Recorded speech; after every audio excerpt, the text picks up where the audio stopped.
to France. The pact introduces tighter controls and joint patrols aimed at reducing the surge of crossings. The conflict between Russia and Ukraine intensified yesterday with renewed Russian airstrikes on Kyiv involving missiles and drones that killed at least 2 people and injured over a dozen. Ukrainian authorities condemned the attack as a terror escalation targeting civilians and urban infrastructure. Catastrophic flooding in Texas's Hill Country continues to claim lives, with state officials reporting at least 120 fatalities, including 96 in Kerr County. Search teams are still working to locate more than 160 missing individuals. In Washington, President Trump announced a 50% tariff on copper imports from Brazil effective August 1st as part of a broader trade action that also targets 7 other nations.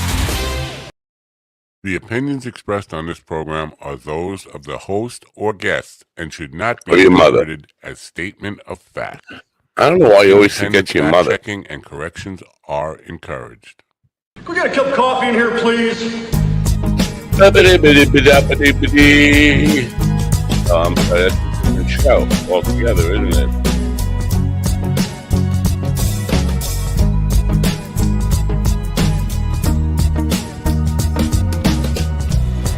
Altogether. Different show.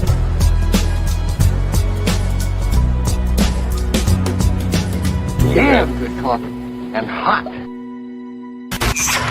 My dog is your mind's best friend. You gotta watch them buttons. Gotta watch them buttons. My dog is your mind's best friend. Wake up, America. You've got a dog that needs walking. That's right, sunshine. Just put on a big pot of strong coffee and get ready to type your little hate mail with your opinions about kumbaya and flat earth insanity. Stand-up comedy? You want stand-up comedy? Well, we've got sit-down comedy. It's time for Coffee with a Dog. You make me laugh. I don't know. I pressed wrong button. Or I pressed the right button. I don't know. Wasn't prepared. Came in and I lost my bubble. I need that bubble. That little bubble. You don't know.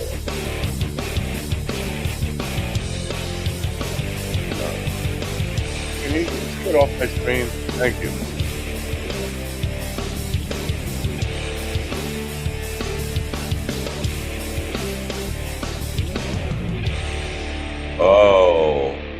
We gotta see if that's gonna end by itself. I should just push it out, but push it out like I got my bubble.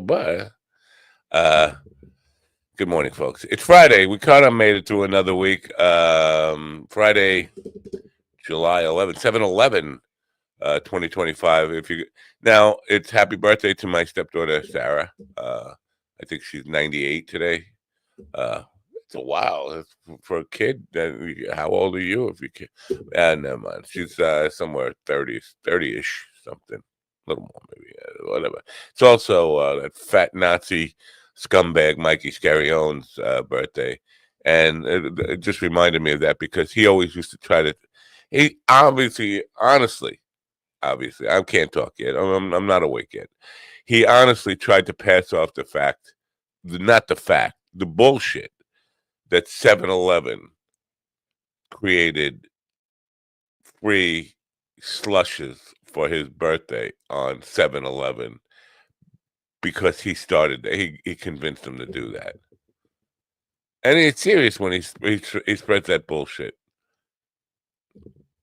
I don't know. As a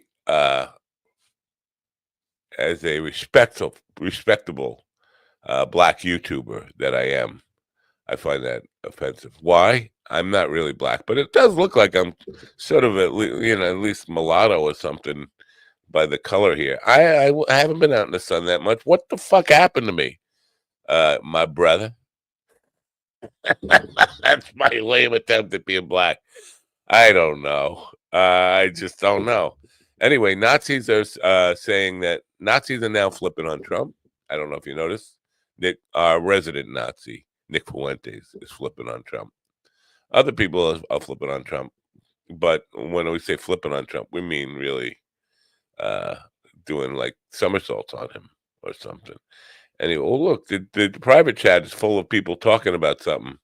I don't know what's going on here. I can't read. I can't see. I can't talk. I can't read. You know what? I'm gonna play one last tantally about Steven.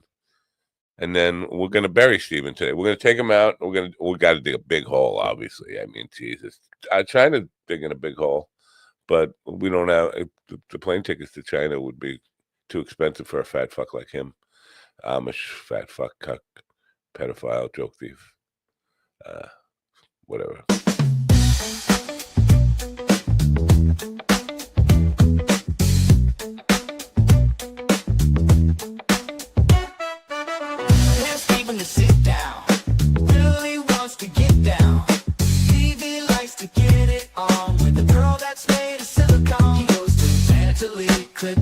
He goes to Tantalene, soft and pink. She comes without a head, but at least she'll never shit the bed. You need a fake rubber squeeze, be like Stephen Ortiz. Lube it up, it's so soft. Get you 10% off. He goes to Tantalene. He goes to Tantalene. He goes to Tantalene. He goes to Tantalene.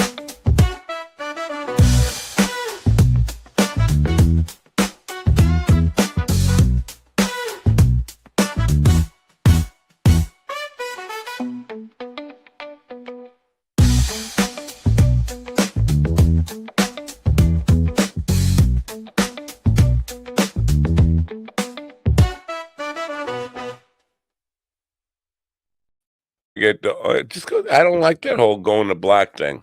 And, yeah, you do. I'm going to black, but are you? Now the question is, will you go back?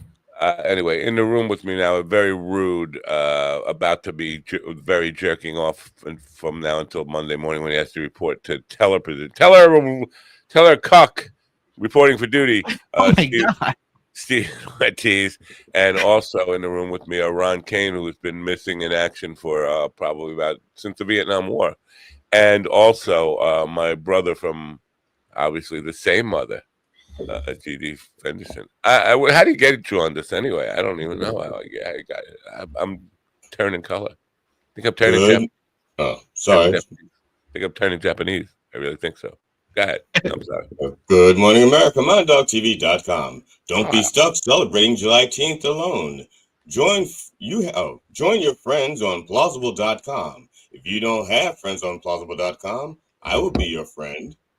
$4 or $5 per device. MindDogTV.com. Oh. For your suffering and support your local mercenaries. Friend for hire. That's I think they call that prostitution. Robert just sent me a note letting me know that he was having difficulty logging in. Well, I sent the link directly. I think he just while you were talking. Yep. Oh, okay, good. Okay. Anyway, I take back what I just said. Good, you better. I apologize. I stand corrected. Yeah, you do. Yeah, I stand corrected. Wow, keep rubbing it in, dickhead. Good morning, Ron. How are you? Good. Hey, Ron. I'm doing good. Whoa! How come Ron gets to use a fake background and we can't? You can now. I don't know if you know. The message is gone. This morning, the message was gone. As far as I think they fixed it. They don't tell you they fixed it. They just take down the message that it's broken. So I think you can use your little thing now. Your little background. Your little. Hey! I don't have a little thing. Steven's using the background. My thing is relative. It's all relative. How long does it take you to push a button? Look, watch this finger. Push that. Oh, there you go. Wow. See, I did that. I don't know. Oh, I can see a parodies nutsy jokes. I appreciate that, Matt. I'm glad you fixed that because I have no idea how to push a button. Yeah. Although I've been pushing my wife's buttons for like 20 years now. So, hey, Steven, I'm sorry to hear that you're dying, but it's part of life. So enjoy it. Part of death, actually, but yeah, I mean, it's it is what it is. I mean, I'm dying for money, I guess. So, but look at the bright side. Butter me with Crisco. Look at all the compost we'll have. Yeah. Now, can you do something? I mean, sucking dick for $20 a shot wasn't working. There were other jobs other than bank teller. If you ask me what hell looks like, it looks like a bank, and the people working there are I in. don't completely disagree, but hours wise, with still wanting to try, do comedy, getting off at 5 p.m. every day and having weekends off is the most ideal. Plus holidays, So I mean, all the way around, it's just better hours, and plus it's a half mile from home. They pay me for mileage if I have to go to any other branches, even for training. I mean, it's a great deal to like. It'd be dumb to pass. That's not safe. If you go to any other branch, you'll fall off the tree. You know that you're terrible at climbing. I'm not actually. I'm a very inept climber. I can climb well. No, you are inept. You are a very inept climber. I'm inept, but I can climb well. Do you know what inept means? Yes, no, I can climb well, but I can't stay in the tree very well. I wasn't done. Well, that was the point. That's why I say it's not safe. Guys, listen. I've been up for I've been up for 2 hours because I was sad about this morning, and I'm like I'm as high as giraffe nuts. Right. Staying in the tree is part of climbing. If it wasn't, never mind. I'm not going to try to teach you about gravity this late in your life. You'll figure it out on your own. So, do you get the fact that I am a respectable black YouTuber now? And I don't even know. Your card should be in the mail. They just sent me a notice letting me know that your card was in the mail. Oh, why does he get a physical card? Mine was emailed. Did you talk about how the algorithm is changing for like YouTube and especially Instagram, where they're gonna, if you upload AI videos, the algorithm is going to tell you, I don't like this, and it's going to downgrade. YouTube has not announced a blanket ban on monetizing all AI-generated videos, but it is updating its YouTube partner program policies, so it doesn't affect people who are not monetized yet. Policies effective July 15, 2025, to restrict monetization in inauthentic content, specifically targeting mass-produced and repetitive videos, which often include AI-generated content. The updated guidelines emphasize that content must be original and authentic to be eligible for monetization. This means videos relying heavily on AI with minimal human input, such as automated slideshows, AI voiceovers with no original commentary or repetitive clip compilations may be demonetized. However, AI-generated videos that incorporate significant human creativity, such as original scripts, commentary, or editing, can still be monetized if they meet this platform's guidelines. That's the bottom line of it. So basically, no, you're still going to see plenty of AI content. People who are not monetized are going to just continue to just put up anything they fucking want. And people who are monetized are going to have to include some, and most of them do, original content. Nothing. Well, now we're going to start seeing a big influx of people lying, I feel like. What do you mean? Yeah, if they can get it past the algorithm. What do you mean saying it's no? You could they run a check on it to see if there's original content, because they will go whatever it is, the bot will come and see if this is kind of generated stuff. They don't take your word for it. Nobody. Then if it is AI content, they send a predator drone to your house. Yeah. Fuck yeah, hell yeah. So it sounds like somebody's been watching John Oliver's take on the AI. What's it called now? I forgot. AI bombing, AI snoop, AI snot. I can't remember now. AI snot. AI slop. Yeah, we talked about AI slop. Yeah, last week on that. Yeah. And that was very good. That was a very good take on it. Yeah, it was. It was solid. But they don't care. Again, they don't care about the amount of AI slop. They're just going to say, we're not going to pay you for it. You can slop all you fucking want. I don't know. And I think that's probably a good policy, because a lot of people are doing Matt, check the private chat. Huh? Check the private chat. Check the private chat. Why are you checking my private chat? Yes. Well, I don't want there to be dead air while we. No dead air. Hello. On the big home. I don't know what's going on. Why are you having me check the private chat when all I see is Matt with a question mark. Hello. He's talking to you in the thing. I don't talk to people in private chats on this program. Well, since when do I do that? And since when do you get off? Fuck it. You think it's your last day? You can tell me what to fucking do? Oh, that's all you have to do. Fat Amish cuck motherfucking. Okay, listen here, you pedophile. transracial geriatric fucking meet guys in Ace parking lots to blow them. Okay. Wow. So. Hey, Grok here. Go fuck yourself. Right. Exactly. So that was Steven's last minute on the program. Now bring up Flint, Michigan, Steven, and go out on a high note. Do people not know how Didn't this they just works? fix Flint, Michigan's pipes finally? So after 20 years. Robert Yerry is here. Please stop private chatting. Please stop with the private chat. I'll chat with your privates. Yeah.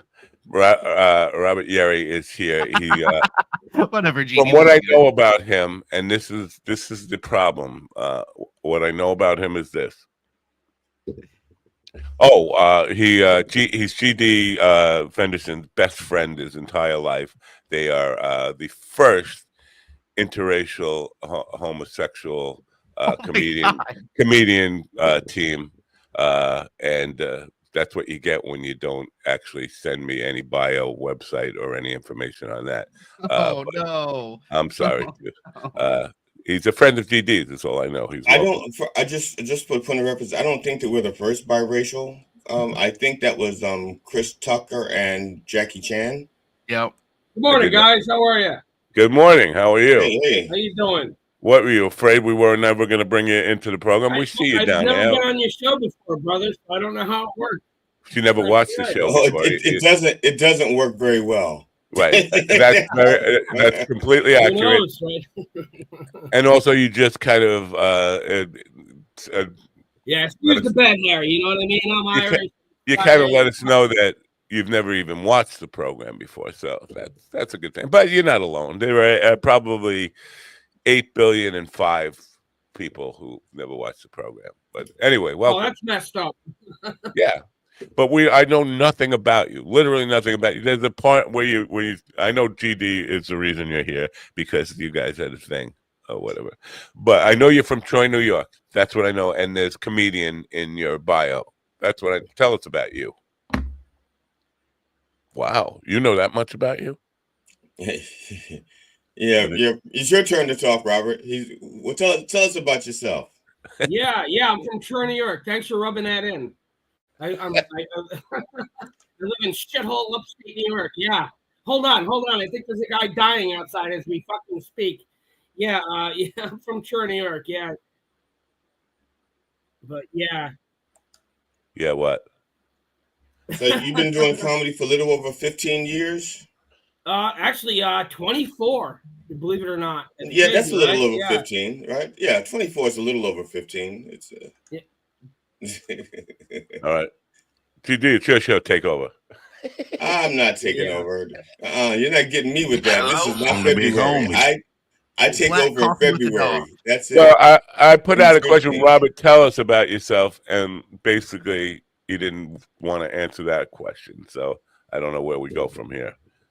So I know maybe I can help a little bit. I know Robert from his No Respect page. That's a page that he started with. Now, if I get the name wrong, Robert, just correct me. Julius Donat. I don't know how to pronounce his last name still. Julian Donat, the guy that started No Respect with you. I don't think he wants to talk to you either, GD. He used to book. All I hear is you guys talking at the same time. That's all I can hear. You probably have more than one browser window open at a time. All right. Well, that was Robert Yerry, folks. I hope you enjoyed that segment. I just want to empty into a bucket. Yeah, empty into a bucket is right. There is a dumpster right next to the Stephen Ortiz dumpster right now that we are setting up. It's too bad we don't have a dumpster sound because that'd be like. Yeah. We always think of these things one moment too late. Well, thank you, GD, for bringing Robert on the program. That was delightful. Very entertaining. So here's what I know. Here's what I knew about him. Wow. See, it's because of that fucking loop button. Here's what I knew about him before the show. I knew he was from Troy, New York, and I know I got comedian in his bio. Here's what I know about him after his appearance here. I know he's from Troy, New York. I know he's got comedian in his bio, and he opens up many browser windows at a single time, and that's what at least I don't know that for a fact, but that's I'm going to wow. Robert, I was typing. We were trying to bring you back in, and okay, that's fine. No, I'm fine with that. First of all, if I were gonna, I'm gonna tell you this, and I don't have any. You're tickling my ass with your hand. If I were gonna be on a show, I would check it out. What it's all about beforehand. I would see it. I would see what happened. What's Ron doing? What is he doing? He's jerking off Steven? Is that what he's doing? He made me a puppet. Yeah, I mean, when you said tell us about yours, I mean, you set him up, and it was like nothing. Yeah. Listen, long days are long days. We've been having long days, just me and GD here. But I'm not gonna just like stare at a guy who's overly lit, overexposed. You saying he was too white? Is it? No, I think it's too light. Too much light coming from the back towards the camera. He wasn't light skinned. He was rice skinned. Yeah. Yeah, it was rough. All you could really see is like an eyes, and maybe his mouth a little. Yeah. With an American flag behind him. Like, what is going on here? I'm glad you're here, because I have not gotten a chance to get your feedback on this talentless hack accusation. Because I don't know if you know this, Ron, but my blind Mike has said my problem why I don't get more viewers is because I surround myself with talentless hacks, and the talentless hacks he was referring to are you three guys. Now I take issue with just that whole characterization, but I go back to the numbers. The numbers haven't changed as long as you guys have been associated with the program. They haven't gone up or down. So the reason I don't get more people is because of the format and because of me. It has nothing to do with you guys. But do you have any take on this characterization of talentless hacks? Talentless hacks. I don't know. I guess that's opinion, but who really gives a fuck? Well, I don't give a fuck.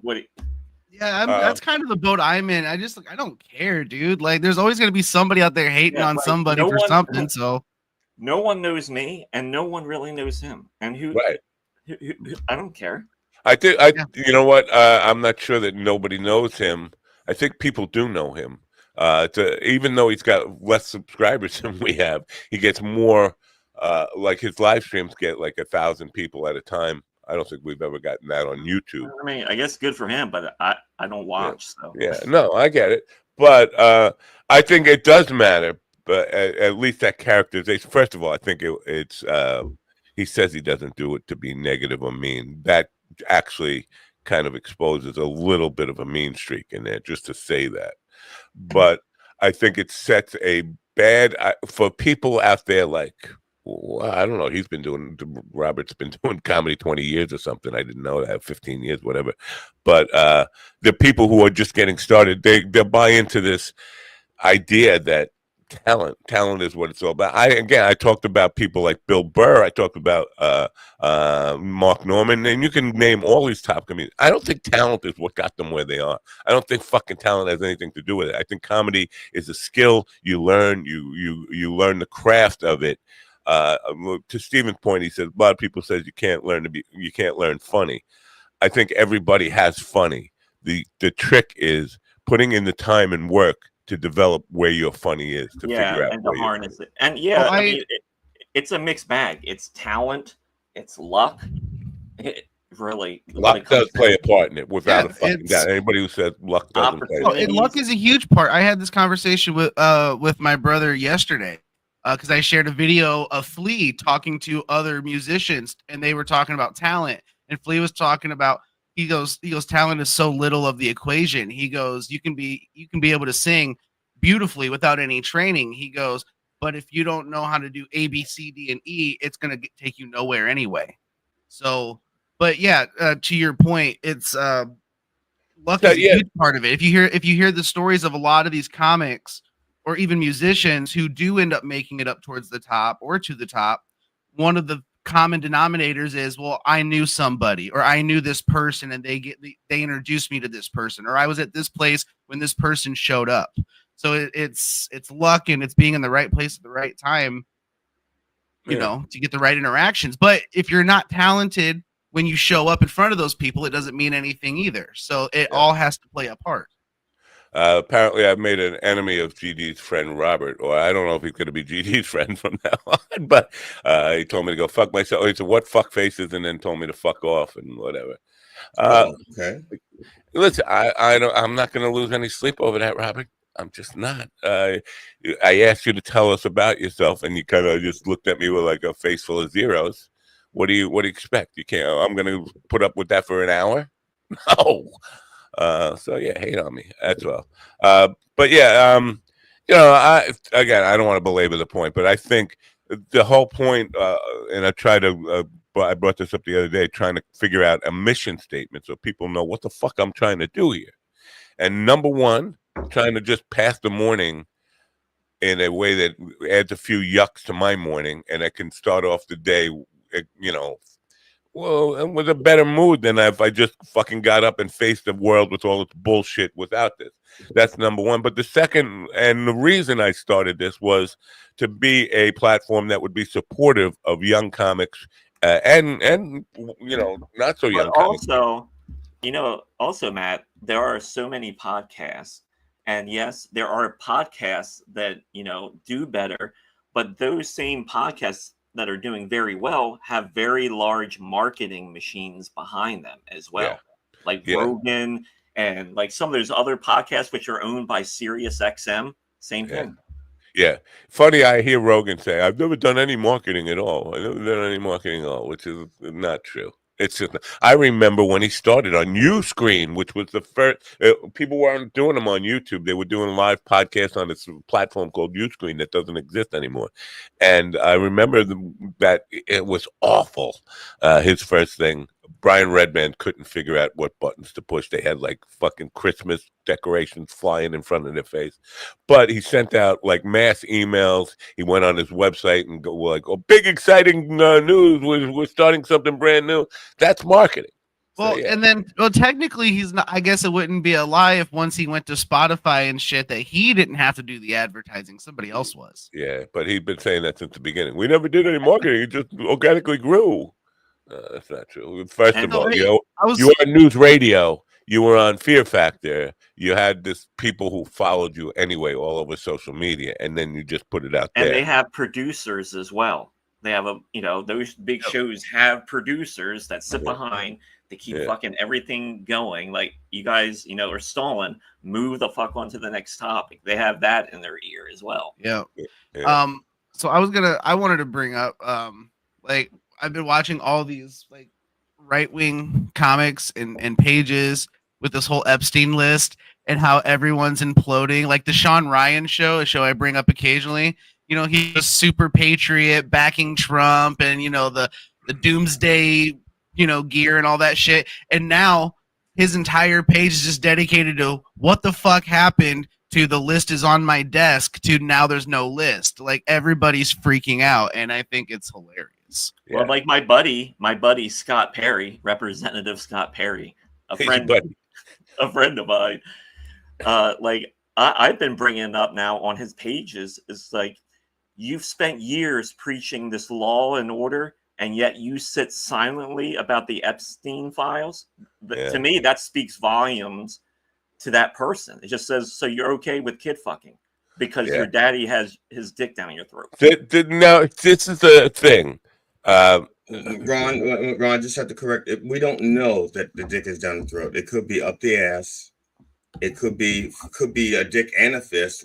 We don't know the intimacies of the details of the relationship. So I think you should do your research before you put that out there.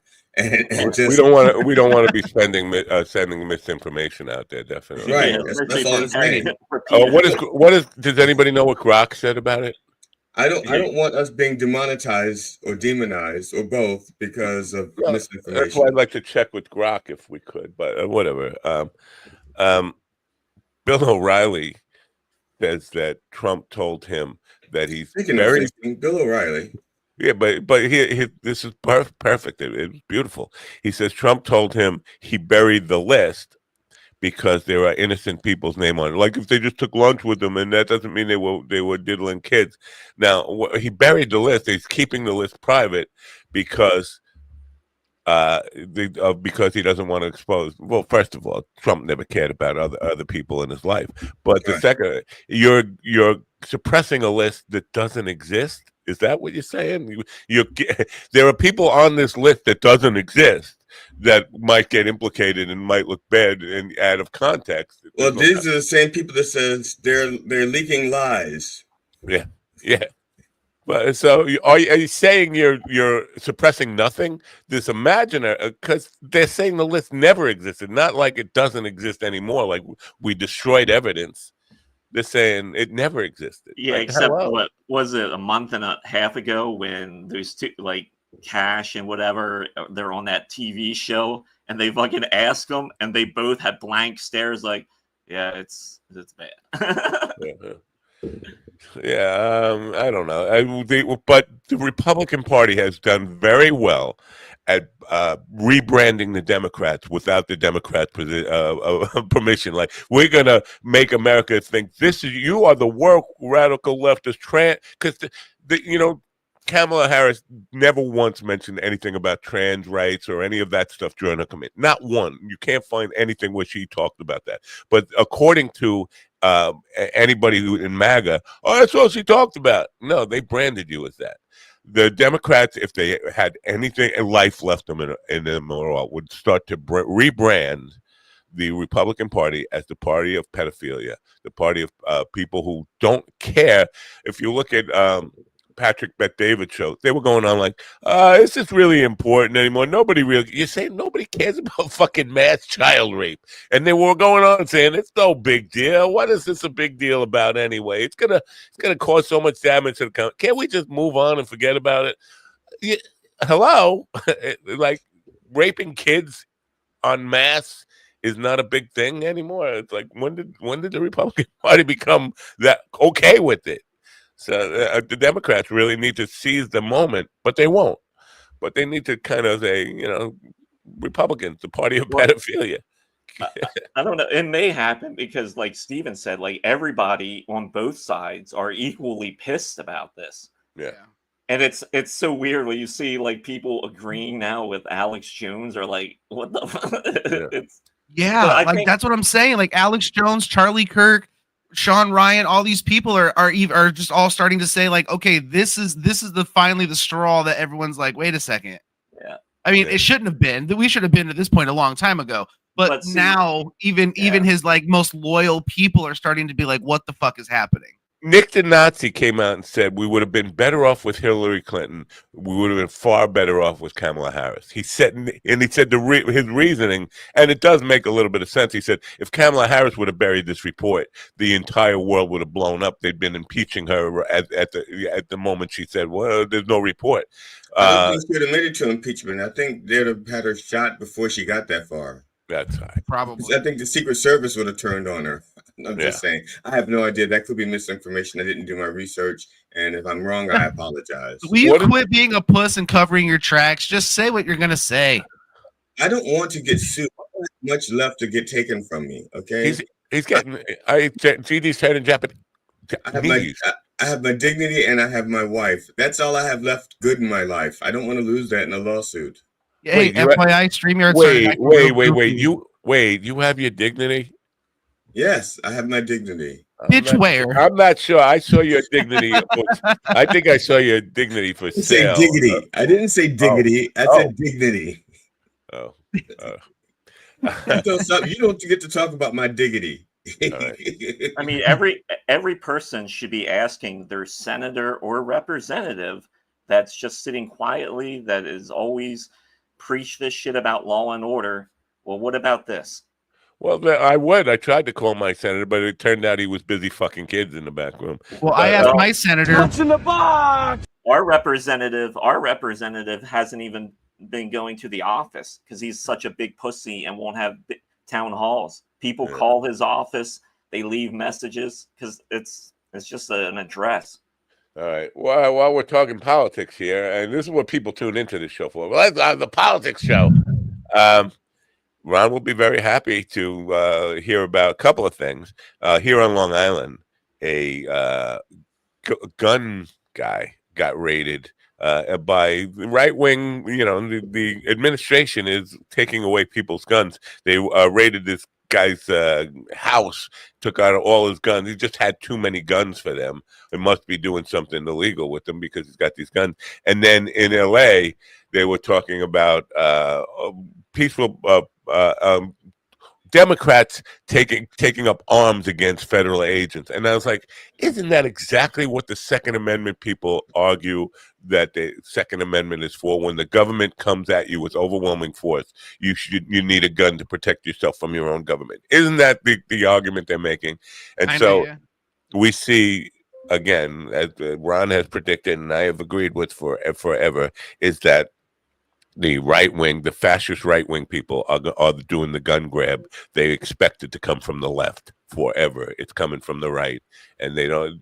Nobody's even acknowledging that. Like, whoa, this is terrible. You can't shoot at an officer. Isn't that exactly what you said? You needed the gun to shoot at. And while everyone's distracted with this Epstein thing, no one's talking about the real major concern, which is ICE being turned into this national police force. Yeah, they're the SS military. Yeah, that just want to answer to one guy, and has a bigger budget than the Marines and the FBI. And no one thinks this is a concern. If it were a military force, it would be the 16th biggest military force on the planet right now. That's pretty telling of one agency. So yeah, we are in a fascist state. It's just we accept it. I don't know, because there is really no mechanism to fight back. I mean, the Democratic Party, for all intents and purposes, dead. They're dead and buried. Like Stephen's going to be in an hour or two, an hour and a half, dead and buried. Anyway, Stephen, was that your AI girlfriend we saw dancing behind you naked before? What? No. No. We saw some. There was no one naked in the background at all. No, I thought there was before the show started. I'm saying there was. No, that was my brother's father-in-law and his mother-in-law. No, it's a woman. It was definitely a female. Yeah, his mother-in-law. Oh, mother-in-law. I thought you mother-in-law said and father-in-law. I thought you said brother-in-law. I was like, no, his father-in-law, his mother-in-law, and his wife were all behind me. Oh, and they don't think, like, why are you letting this fucking dude come in your house and do this stupid little show from your? Because we're like family, man. Really? We've been friends for almost 15 years. I could be wrong. I think ICE is ICE is actually being rebranded or renamed. Is that right? American Schutzstaffel. So they can just abbreviate it ASS. I think that's what they're. I think that's what they said. Christine. It wouldn't surprise me though. It's scary, man. Christine doesn't know that the agency that she's in charge of, FEMA, Federal Emergency Management, is federal. She said all these things are supposed to be handled by the states. We don't handle the federal government is not supposed to be involved in this. Hello, you're the head FEMA. of. Yeah, hello. Well, I think that's what the F. So stupid. I think that's. I may be wrong, but I thought that's what the F in FEMA was for. That's like saying I work for the FBI, but you should only go to your state's FBI office. What? Yeah. Doesn't make any sense. I asked Elon Musk this morning if he had a copy of that list handy. So. I think he's going to go back on Rogan, right? And that should be interesting because Rogan is kind of trying to cover his tracks, like trying to say, I didn't know. How could you actually make that claim? I didn't know this was what we were getting when we voted for him or supported him. You can't make that. Just say I fucked up. You can say I just fucked up. But to say I didn't know this was what we were getting, you're admitting you're just a fucking functional retard. Then. So anyway, one thing on Musk though, the American Party. He's got like so on the Republicans have an elephant, right? And the Democrats have a jackass donkey. Yeah, they didn't pick those. They didn't pick those. I think those were donkey. All right. But Musk picked his. Musk picked his for the American Party. Shouldn't you pick an eagle for the American? I would think he would pick an eagle. What do you pick, an X? It's either a fox or a wolf or some kind of dog. Doge. Is it the Doge dog? Oh, it's a Doge dog. God, wow, you guys are smarter than me. Look how smart you are. That's so dumb. I don't know if that's but it's like you talk about safe distance from genius. I mean, that is the fucking easiest pick. American Party Eagle. American Eagle. No. Or American Jeans or American Pie. You could have the American Pie Party. Or let's just go with a dog-ish thing that nobody can figure out whether it's a wolf or a fox or a doge. A doge. Anyway, it doesn't make any fucking sense. And so people are saying he's branding. Obviously, he's not the one who. I'm surprised he didn't call it X. By the way, that's what I thought. That's what I was expecting. The Party X or X Party or something like that. That's honestly, I was waiting for them to figure out how to get X in there. Anybody want to say hello to Big Beautiful Bill? Big Beautiful. What up, you big beautiful bastard? Yeah, Slaptail's there too. GD now, GD, are you gonna? Is this gonna cause problems for you with because you told him to come on the show? This person who was on the show for 30 seconds this morning. I don't know if it's going to cause problems because she's been sending me messages in my Facebook Messenger, and they've all been negative, but about you guys, not about me. So, all right. So about us guys, what did I do? I just fucking sat there. No, I should take all the heat on this, but I mean, what? I'm not gonna. I don't think I have to explain myself. It was like what? I'm not starting a feud, so I'm not repeating what he said. So no, that's fine. I know what he's saying. A lot of dick. You said it to me after the show, since I'm not going to be on next week, so I can see it. Yeah. Okay. Yeah. Sure. Cool. So, by the way, I'm putting an ad out for it'll get leaked. Talentless. You're gonna leak.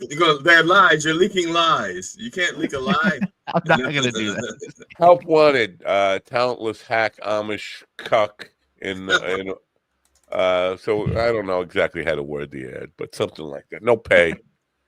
So it's not really. We need somebody to come on the show and get abused for free. Yeah, right. that'll exactly. You should put. That's exactly. That glass door. Why don't you write the ad? I mean, it'd be the first thing you actually fucking did for this program. I dedicated a year and a half to this show. Hello. Oh, run. I'm gonna mute him since he's sounds like he's on the phone with like a bank or something. Oh, he's called Stevens Bank to say don't fucking hire that. God, it's worse, Matt. Stevens Bank just called Ron for references. Yeah, like I put you guys down for references. I'd come back. They'd be like, "So, we have a list of things that were told to us. Just let us know which of these are true or false." Joke thief, pedophile, Amish, potato. Well, the potato we see. Ron says, "I'll stop you when you get something wrong." Yeah. I'm going to be 66 years old next month, and never once in my life have I ever gotten a call for a reference from somebody, like a job. Never once. Now that's got to be a record. Have you gotten a reference call from an employer about a friend? I was the go-to reference guy for a lot of people in my area. I still am the go-to guy for a lot of people, and I have a set group of like 6 people that I can choose from. You think it's me? You think people are? I'm not putting that. I think so. Now I know once. Now this is back when I used to work for a company called It Rhymes with Comcast, and when my middle brother, my youngest brother, but he's older than me, but the middle brother, when he got out of the military, he was looking for a job where he could use his skills with electronics and stuff like that. So he applied at the company that rhymes with Comcast, and They have a policy not to hire relatives in the same building. Even though we didn't live together. So and he put me down as a reference. So they called me into the office and they said, this is our policy. But if you're okay with it, we're looking at his references. I mean, we're looking at his qualifications, and he's very qualified. And I said, he is. He's I said, if you like my talent, you'll love his. He's way more talented and much more smarter than I am when it comes to these things. And he goes, really? I said, yes. They said, so we should hire him. I said, no, you shouldn't hire him. They go, why? I said, because he's unreliable. He's a compulsive liar, and he'll eventually try to hurt himself on the job and try to sue you. So I wouldn't hire him. Jesus Christ! I don't think you could legally say that on a reference. I'm his brother. You could say whatever you want when they call you. I mean, you can't call them. I mean, he probably could, right. But still, I mean, they called him. He could say whatever the fuck he wants to say. Well, in Indiana, I don't know about. I know for professional references, the only question that can be asked and answered is, "Would you rehire this person?" No, yes, the only question could be asked. The responsibility is on the employer making the phone call. The person on the fucking other end who picks up the phone. I mean, sure, they can say whatever they want. They have no response. They're complete. They could say, "I used to eat shit out of my fucking." Still hilarious though. Yeah. And so, my brother Brian didn't get hired, and he goes, "They didn't hire me," and he goes, "I wonder what happened." I said, "They asked me for a reference." I said, they asked me to vouch for you. And he goes, then what happened? I said, I'm not putting my reputation on the line for you. My reputation is all I have at my job, I said, I'm not putting it on the line for you. Wait, you have your dignity, your wife, and your reputation? On that job, I have my reputation. I don't have a job anymore. I mean, it just seems like your possessions are growing during the show, which is a good thing. That was in the past. Unfortunately, that was in the past. When you lost your reputation? My reputation, yeah, I think my reputation took a hit when I started doing comedy. Probably that will do it. Death blow. Well, entertainment. I mean, I know this is a joke, and this is a funny show.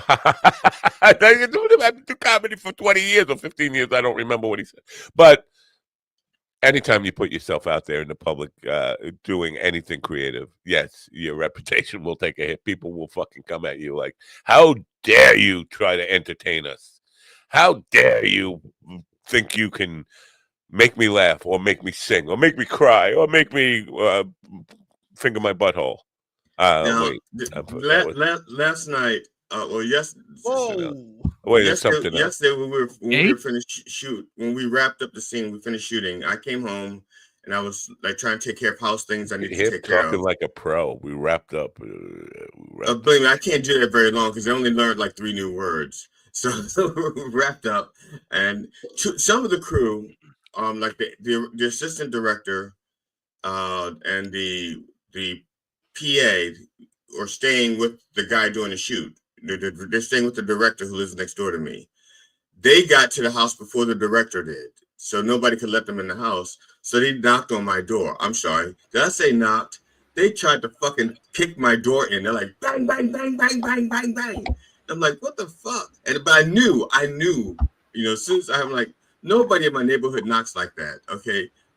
My doors have been knocked on by neighborhoods, I've even had police knock on my door, not since we've been here, but they don't knock like that, Like, bang, bang, bang. Here they do. So I yelled. I said to my wife, I said, I got this for me. So I got off the toilet and I opened the door, and they said, we're locked out next door. But since you're a comedian, can you keep us entertained? And so I said, go downstairs. So I let him in the house, and I finished. I went back upstairs so I could finish wiping off, because I jumped out right off the toilet and went to the door. I'm just teasing. I did. So I let him downstairs. Stank ass. And they saw that I had everything set up for rehearsal because I was practicing I was getting ready to practice my set. So I had everything set up, the mic You're like stands. Rupert Pupkin, boy. Go ahead. I'm sorry. All right. So they said, so do some of your comedy for us. I went, no, I'm rehearsing. I'm not doing it for you here. They said, well, do you have any comedy that we can watch on your television? So I pulled up a YouTube channel and started playing. And as soon as it started, they started they started trolling me, like heckling me right in my face. I'm sitting right there, they're heckling. It's like I hadn't even like gotten the introduction out of my mouth. They just start saying, "This sucks. This is terrible." Wow. Well, I mean, you kind of set yourself up for it. I mean, I've heard like the tail end of this story, and it's so some psychos show up to your house, and you're like, I'm practicing comedy, but I'm not going to show you anything, and you watch this YouTube clip. Yeah. I'm not going to practice. I'm not going to. I don't. Well, I don't practice anything in front of anybody. Even like my But wife. you should have told them you were practicing comedy. That's I think that you once you say I'm doing that, they're like, oh, let's see what you got. I mean, I would have said I have Stephen Ortiz down there. I have Stephen Ortiz in my basement diddling children. Can you come back later? They started off saying, "Can you entertain me?" They already know I'm a comedian because we'll be working. Well, you're what? Wait, what? What do they know about you? Hold on. Gotta say that again. My ear. I thought that I'm a comedian. I say that because I'm tired of explaining humorist. When it's shorthand, I say comedian. Sure. It's just like your shorthand. Just like in your shorthand. Did this epiphany happen last night? Because as of yesterday, you were still a humorist. I'm still a humorist, and I will be a humorist to the day I stop. You just said you're a comedian, right? And that's just like me saying I'm black or I'm African American. Well, you're not so black. It depends on my mood when I'm slappity mood. I'm getting blacker. Slappity.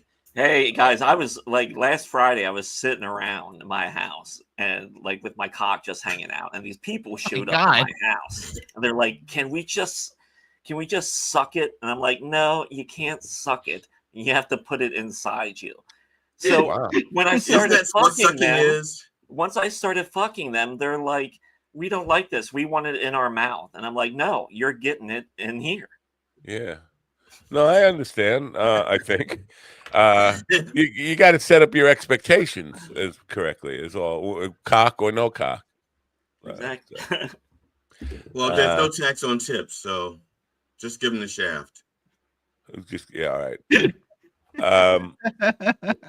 But with the cops, for a 38-year-old man who was living with his fiance in my house and hadn't checked in with his mother in 3 days, the cops came and were ready to. It was like they had a battering ram. They were going to knock down the fucking door. Like 4 cops, boom, boom, boom, boom, boom. Like what the for a 38-year-old man who had not checked in with his mother in 3 days.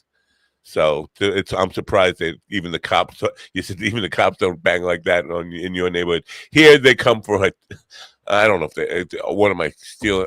I'm kidnapping a 38-year-old man. Like what the fuck do you think is going on here? Just to ask him a couple of questions. Why haven't you called your mother? Why? Because I don't like my mother. How about that? Oh, what? A lot of people don't like their mother. My mother's dead. I couldn't call my mother. I'm in that boat. I feel you. Finish inside me. Well, not Rupert Pupkin. We need one that says "Mama punish me." We have Daddy punish me. We need a mommy punish me. I think instead of Baba, it's Mama. I brought up Rupert Pupkin when GD talked about rehearsing comedy in his basement there, in his comedy bunker, because that's exactly what Rupert Pupkin was doing in the King of Comedy movie. But then I went to Google Rupert Pupkin. Robert De Niro played him in the movie King of Comedy, Jerry Lewis. I went to Google it, and it turns out there's a real Rupert Pupkin, not just the fictional. Very weird. Now I don't know if that's based on a real fucking weirdo, or this guy just changed his name to Rupert Pupkin to be a comic or whatever. Well, Matt, I didn't know this about me, but G.D. Fenderson is a real person as well. No, Rupert Pumpkin is real. No, Pumpkin. What is it? Pumpkin or pumpkin? What is it? Rupert Pumpkin. what? Pumpkin. Okay. Well, G.D. Fenderson is also real. All right. A real person. I'm a real boy. Stephen, have you heard a real person? Have you heard this story about this comic at the mothership, Arain Belize, I guess? I guess he's supposed to be. He has some ailment, but apparently there's rumors that he doesn't. Faking it? Yeah, he's like faking CP or whatever. What? Yeah. Oh, that's wild. I gotta look this up. Yeah, what's his name? Yeah, his name is AHREN Oh, Aaron Bile? Yeah. Last name spelled Belisle. Yeah, that's Aaron Belial. Okay. Wait, hold on. So Aaron Belial, I don't think he's if he's faking, he deserves a fucking Emmy. Yeah, so I don't follow the mothership, so I don't even know the guy. William Lee Martin, Maybe it's a bit. I don't know. a Texas comedian, was caught faking a disability and admitted to it. I got away with it. If I just put in comedian who faked disability, that's the first thing that Yeah, come up. Aaron Belial, he's Aaron Belial, he was a Kill Tony guy. He's a regular at the mothership, but he uses the phone to talk. Like Okay, he yeah, I doesn't. think I've seen that guy. Yeah, he uses the phone to talk, and the whole limp and everything. Yeah, it's got to be a joke. Yeah, I can't. If he's faking it, he's doing it because I don't know because that's And who he's been knows? on a. Maybe they're doing a bit. I don't know. I don't know I how hope you, so, I don't know if you can. I don't know how well I've done this, but I don't know if you could tell, but I'm faking being retarded. That's fucking. See, that's Emmy worthy also. Thank you. Yeah, because you had me fooled.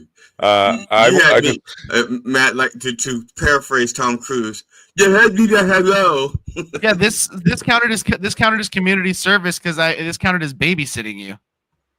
Yeah. I think it's a joke that they're posting. That's a hard thing to understand what he means. I think it's a joke that I think it's a joke that they're posting. I think it's a joke that they're posting. You know, I think he's saying it's kind of like a bit. Like they're not really saying he's faking. I think he's saying it's a bit. That's a strange fucking bit. Now, no, it's not. I get called a fraud all the time. No, I'm just thinking that. Yeah, all the time. No, I'm thinking if it were real, that the people who with real situations there would fucking revolt, start like a PETA thing. If you were eating horses on television and the PETA people, they were just eating fresh horse. Those of us, a lot of us that are disabled, those of us that are mentally capable of caring don't care. Real people are really disabled. Go ahead. I'm sorry. Yeah, really disabled people that can mentally come to the conclusion that it's offended, that they're offended by it. Most of us don't care. Like whatever, if you can fucking take advantage, go for it. Like, this is in the governor's chat room.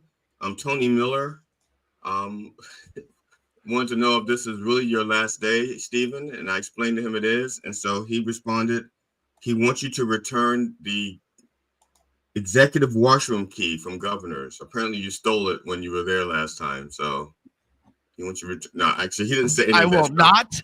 No, he didn't say any of that stuff. He just asked if it was your last day for real.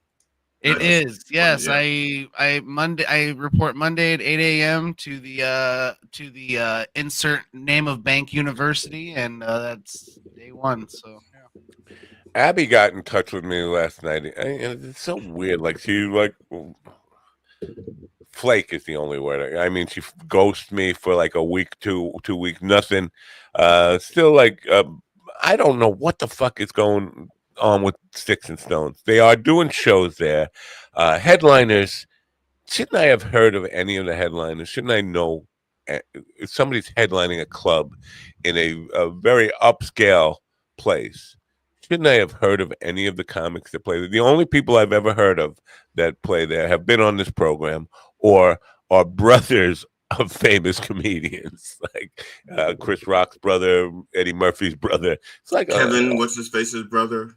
Kevin Spacey or whatever his name is. That comedian. It's like that's a fucked up thing to do, is to make a career off my brother, right? I mean, I don't know. I guess Jerry Van Dyke did it a little bit. Jerry Van Dyke, Dick Van Dyke's brother. Like you have to explain that every time you take the stage. Hi, I'm Jerry Van Dyke. I'm Dick Van Dyke. At least Eddie Murphy's brother Charlie was funny. Charlie, he's funny. Charlie Murphy was so funny. He's very funny.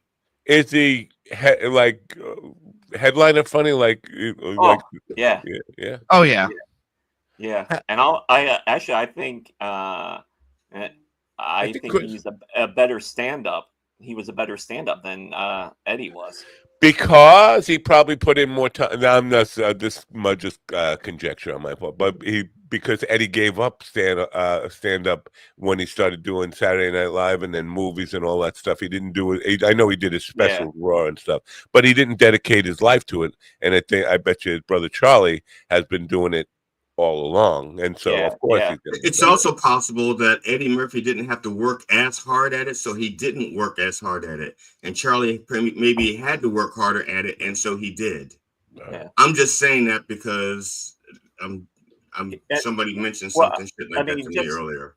I think probably just to differentiate himself from Eddie, he would probably work a little harder and do his act different, so that way he's not really just compared to Eddie. Yeah. I have to say, I did see. No, I didn't see enough of it to really make this judgment. Oh, I should read this comment before. No, wait a minute. I do have I have a question about the Abby thing, real quick. Yeah. You're saying that she mentioned, not you mentioned. You mentioned that she has like family members of celebrities or top comedians on at there. Yeah. If she had any of the weigh-ins, because there's like 12 of them. Yeah. One of them. I don't even. I couldn't guess was it which Tito one. weigh-in, Jack Marlon weigh-in? Not one of the ones I would have known from the television show in Living Color. It's like it wasn't a weigh-ins I knew. I just saw the last name. Jermaine, was it Jermaine weigh-ins? It's been a while. It's been at least Janet 6 months. weigh-ins. I don't know. Could be. Reby. Yeah. Lost my weigh-ins. Latoya. No, lost my weigh-ins. This comment from Big Beautiful Bill. Big Beautiful Bill. The mothership asked for evidence of anyone seeing him walking or talking regularly around town. I feel like this would be a direct Rogan or Adam Egret conversation before it was just on the mothership. Yeah.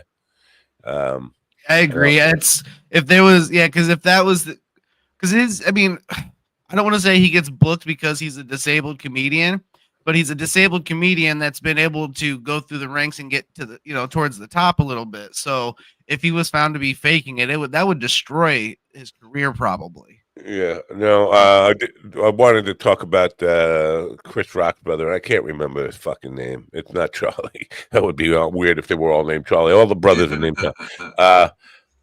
But I haven't seen enough of his I didn't see his entire show, but I've seen clips of him, and those clips seem like I'm watching Chris Rock. Like it feels like he's doing his brother's act almost. Like basically, same. Obviously, you're gonna have some same mannerism. If you're close brothers, you're gonna grow up with the same stories because they grew up in the same house. Yeah, but the same exact inflections, the same timing. You know what I mean? It's like wow. It's almost like watching Chris Rock light. Chris Rock here's Chris Rock's brothers: Andre Rock, Tony Rock, Jordan Rock, Charles Rock, Kenny Rock, and Brian Rock. Jordan has been working for a while now. But he does have a Charles as well. Wow. So he did have a Charlie, yeah.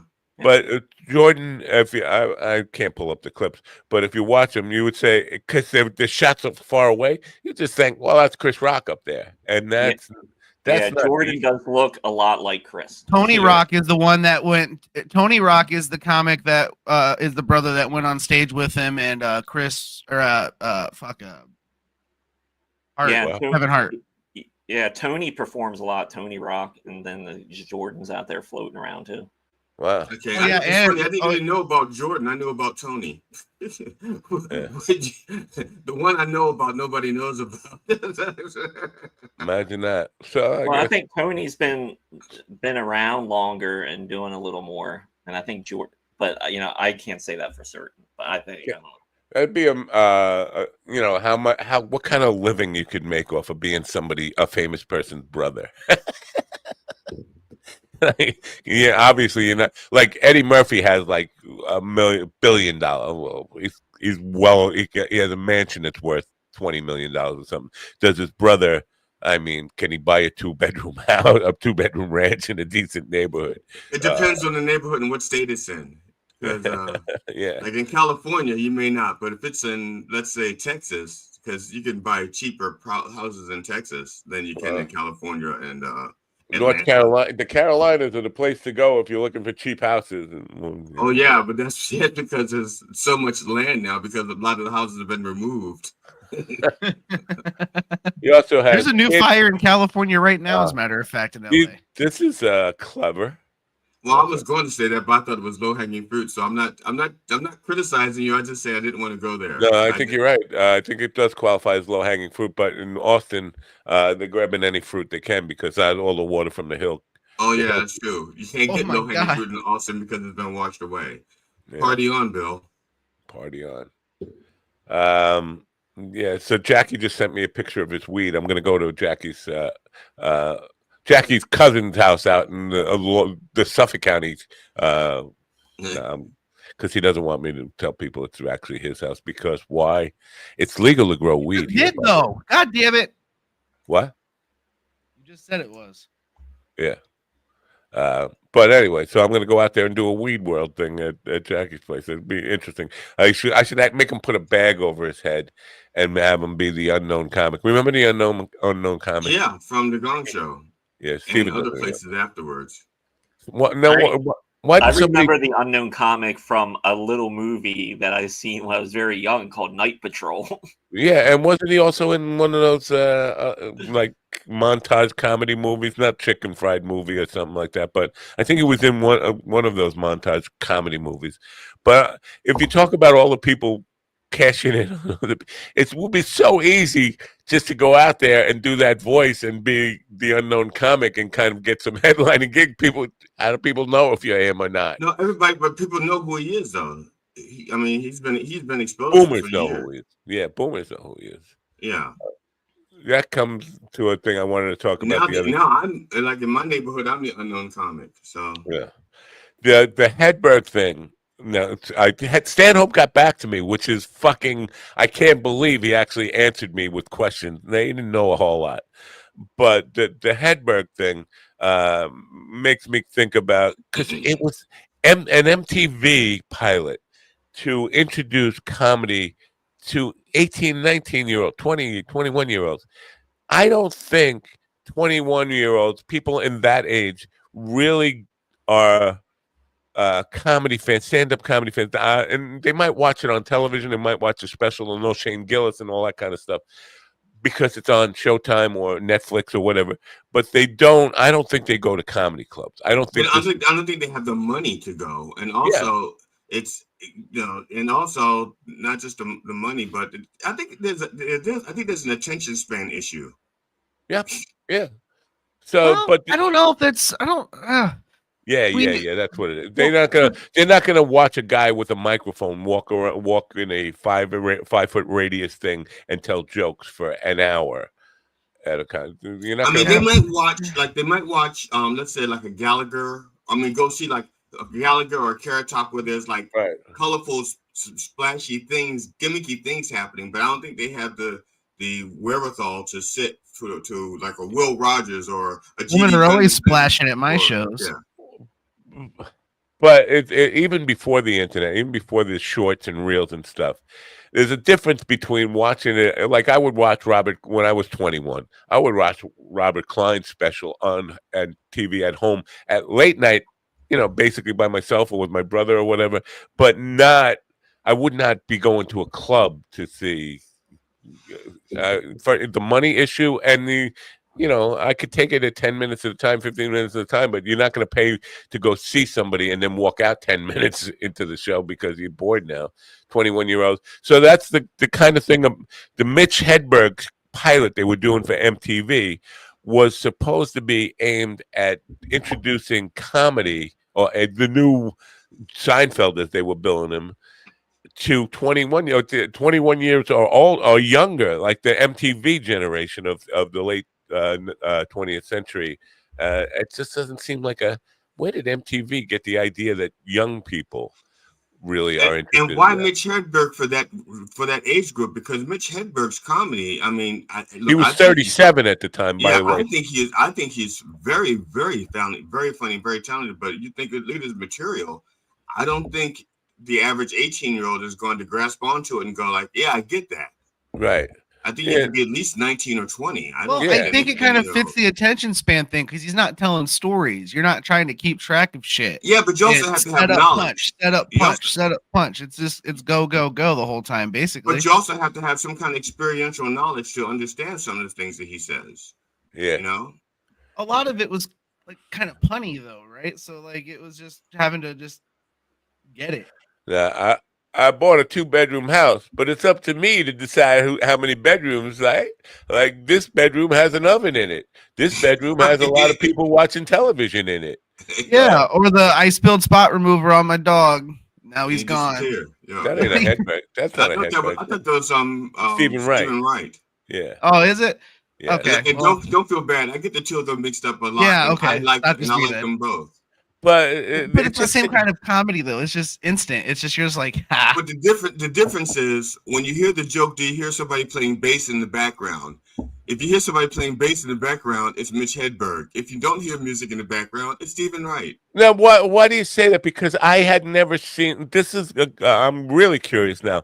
How do you know about the bass in the background thing? Because I had never seen. I'd seen a lot of Hedberg. I never saw him with the bass in the background until this. I saw this pilot thing where he actually took a bass player on the road with him to play stand-up bass behind him.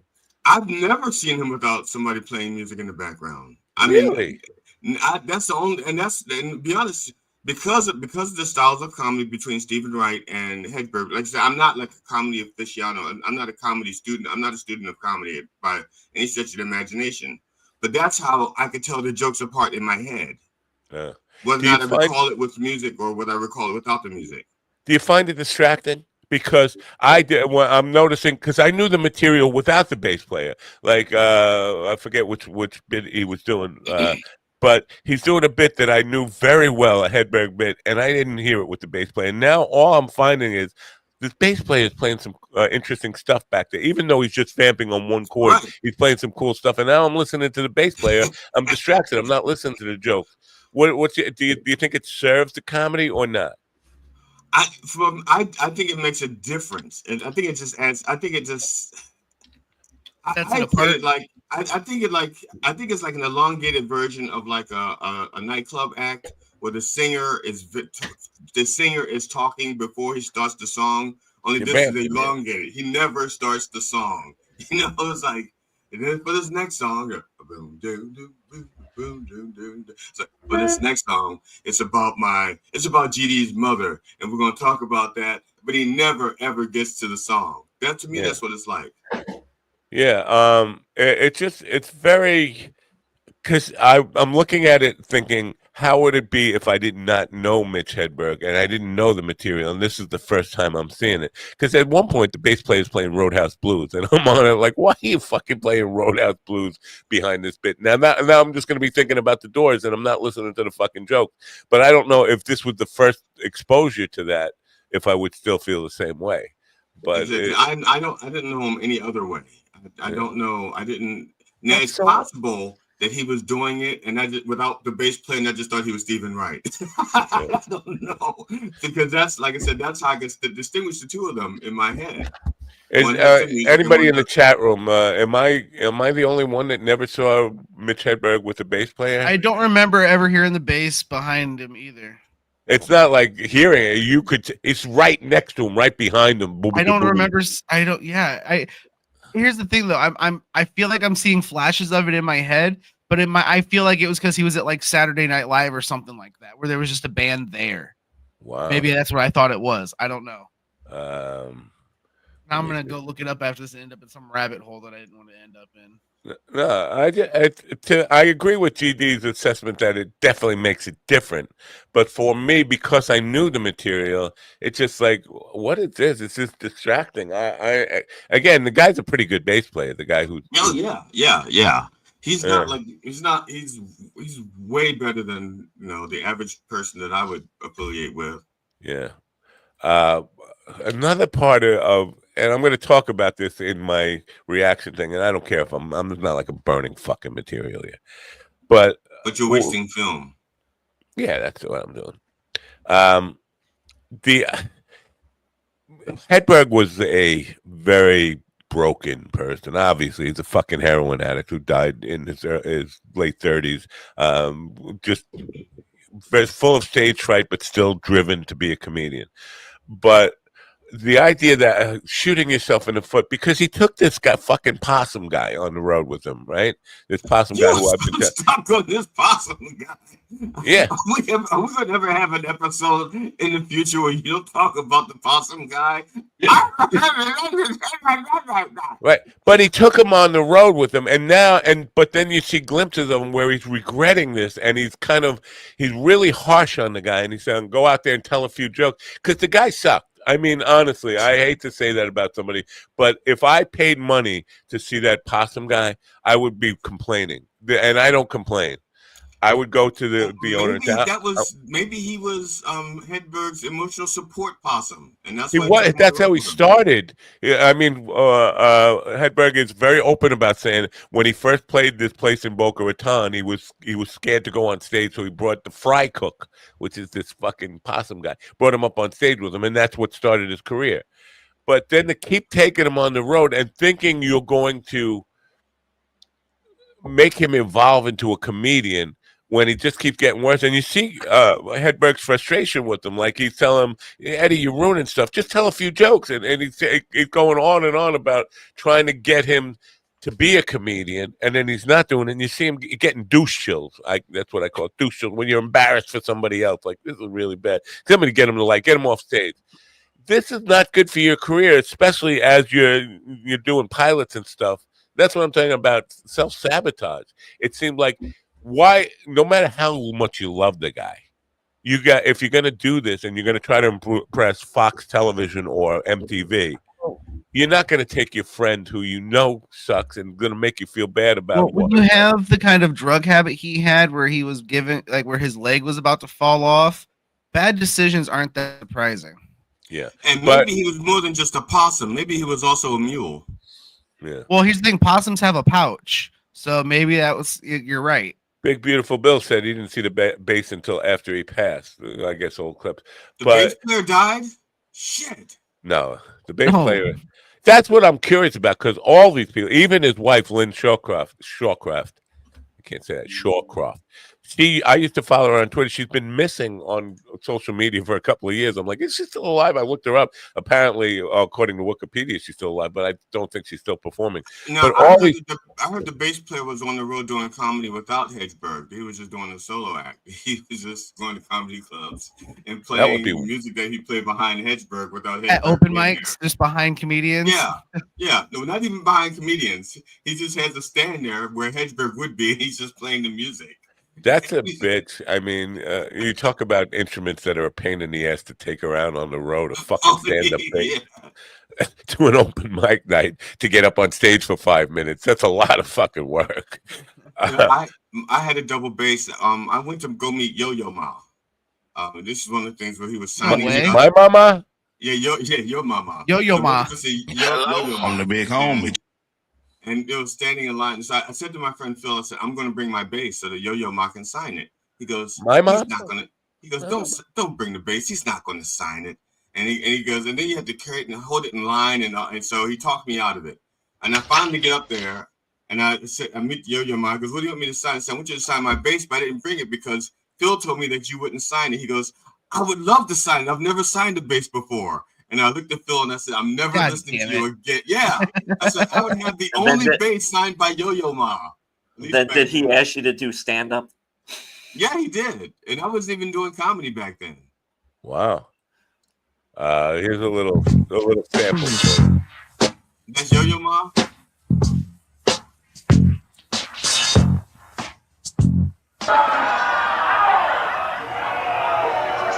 That's the bass player.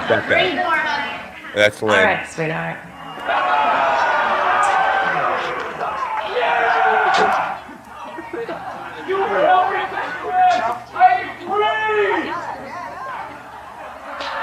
That's the posse. Dude, I am totally in shock. Don't shoot me, please. He's doing all right. He's going in and out. It's a little scary. We might have to boot him off the stage soon, I think.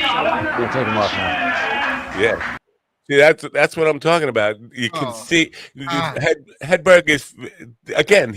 This is his pilot for MTV. This is Stanhope isn't clear on whether this is this remake of the pilot that was being done for Fox, but you're seeing Hedberg regret taking this guy on the road. Now this is your shot. You're doing something to impress people who can really make or break you as far as financially and all that stuff. And you're taking a guy who you're totally have no confidence in, and then you express that lack of confidence by like micromanaging him, like, yeah, he's sucking, he's going in and out, get him off the stage, that kind of stuff.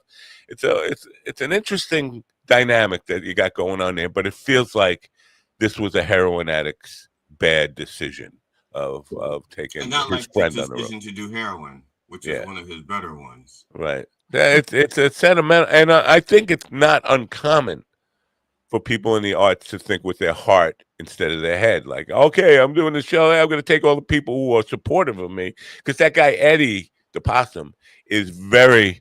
I hope you make it, man. I want this to be great for you. I love you, and all that kind of stuff. It's good to get it. It's easy to get addicted to that kind of support where somebody is building you up constantly.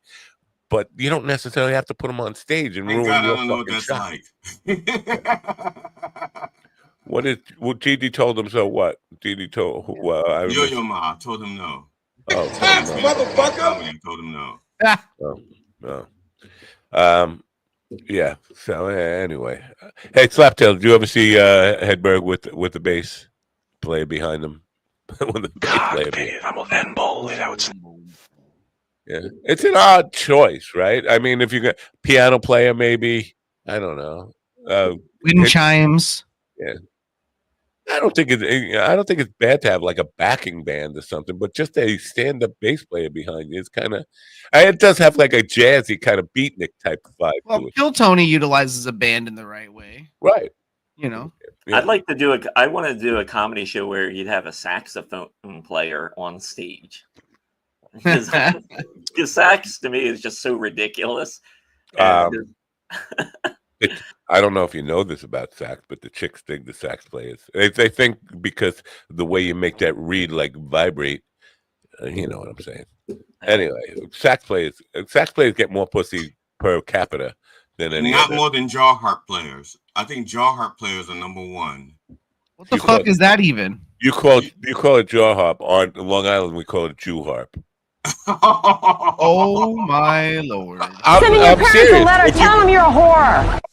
Not that they're probably the least likely ethnic group to play a jaw harp. Yeah, well, if you went, there aren't music stores anymore, but if you went to a music store while there were still music stores here on Long Island and you asked for a Jew harp, they would know exactly what you were talking about, and they'd give you. It wasn't just because you guys know your racist code doesn't mean it's right. Do you remember the SNL sketch with Eddie Murphy when he was doing Jesse Jackson, because Jesse Jackson had called New York, and I'm quoting, Jaime Town. Yes. And they had like he was dressed like Jesse Jackson. Then he brings out like backup singers, and they're singing that song "Don't Let Me Down." Yeah. You know what? I don't think Jew harp was necessarily an anti-Semitic thing. It wasn't. I don't know how it got to be called. It wasn't like you weren't thinking Jewish. You would just it was just called Jew harp. I don't know. Just like Brazil nuts were just called. Steven doesn't know what it is. It's like it looks like an IUD or something. Yeah, with a little. It's an IUD for the mouth. With a little one piece of like metal in there that you boing it. And I don't know why you even had to put it in your mouth, maybe to make the echo, but you just bong, it doesn't have a sound hole on its own. Yeah. Yeah, that's a fucking reason. Does that qualify as a musical instrument, really? No, you can't. Why not? Usually, what are you reading? I've done shows with keyboardists. If keyboardists, it makes sense, piano, but just because he's playing Roadhouse blues behind him, and I'm like, what the fuck, man? Now I'm listening to Roadhouse. I want to say, keep your eyes on the road. That wasn't bad. Anyway, I'll talk more about it on my reaction channel that I'm coming for. But it's surprising to me that Stanhope did not know. Yeah, that's a Jew harp. Jaw harp. What does it say in the caption there? Does it say jaw harp? It says jaw harp. That's what I did the search. Jaw harp. Yeah, all right. I was not going to search. No, everybody on Long Island is wrong. That's not surprising. There's nothing new about Long Island being just fucked up. I mean, that's basically. I mean, there are different shapes, but that's it. Basically, you put it in your mouth and you pluck that. Can you see my cursor? Yeah. Okay, this piece here, you pull it and release it, and make sure it doesn't hit you in the face. Do you have one? You don't. I do have one. Do I know which one of my boxes it's in? I do not know. Yeah. Again, so you consider it a musical instrument then, if you have one, right? Right. If spoons can be, then that can be. Right. Yeah. Exactly. Yes. A washboard. I mean, I just didn't know what it was, but I've seen it. I've even found videos on TikTok of people playing them. Yeah. Now like a washboard is technically when you got panties on it, it's a washboard, but when you've got your fingers on it, it's a musical instrument. Just like my wife. You have a wife? Technically, it's habit. It's habit. It was a habit. Really? Are you sure you're not a comedian or humorist? Either you're a bachelor or you're not. You're your wife. Come on, see? Yeah. I mean, legally she is, but you guys haven't seen Small Ball, Joe List's new special, have you? I have. Not yet. No. It seems that's an original kind of thing because it's done at two different zanies, 2 different nights, but it's seamless in the editing. It's like within a bit it'll be. And so going to GD's comment about the other day, or was it Steven who said, "I don't write it out word for word." Clearly, I think Joe List writes everything out word for word and does the same fucking performance, and I think there's some real value to that. I know Colin did it. It's possible that he knew he wanted to do that, and so he made sure that in those particular shows he went word for word.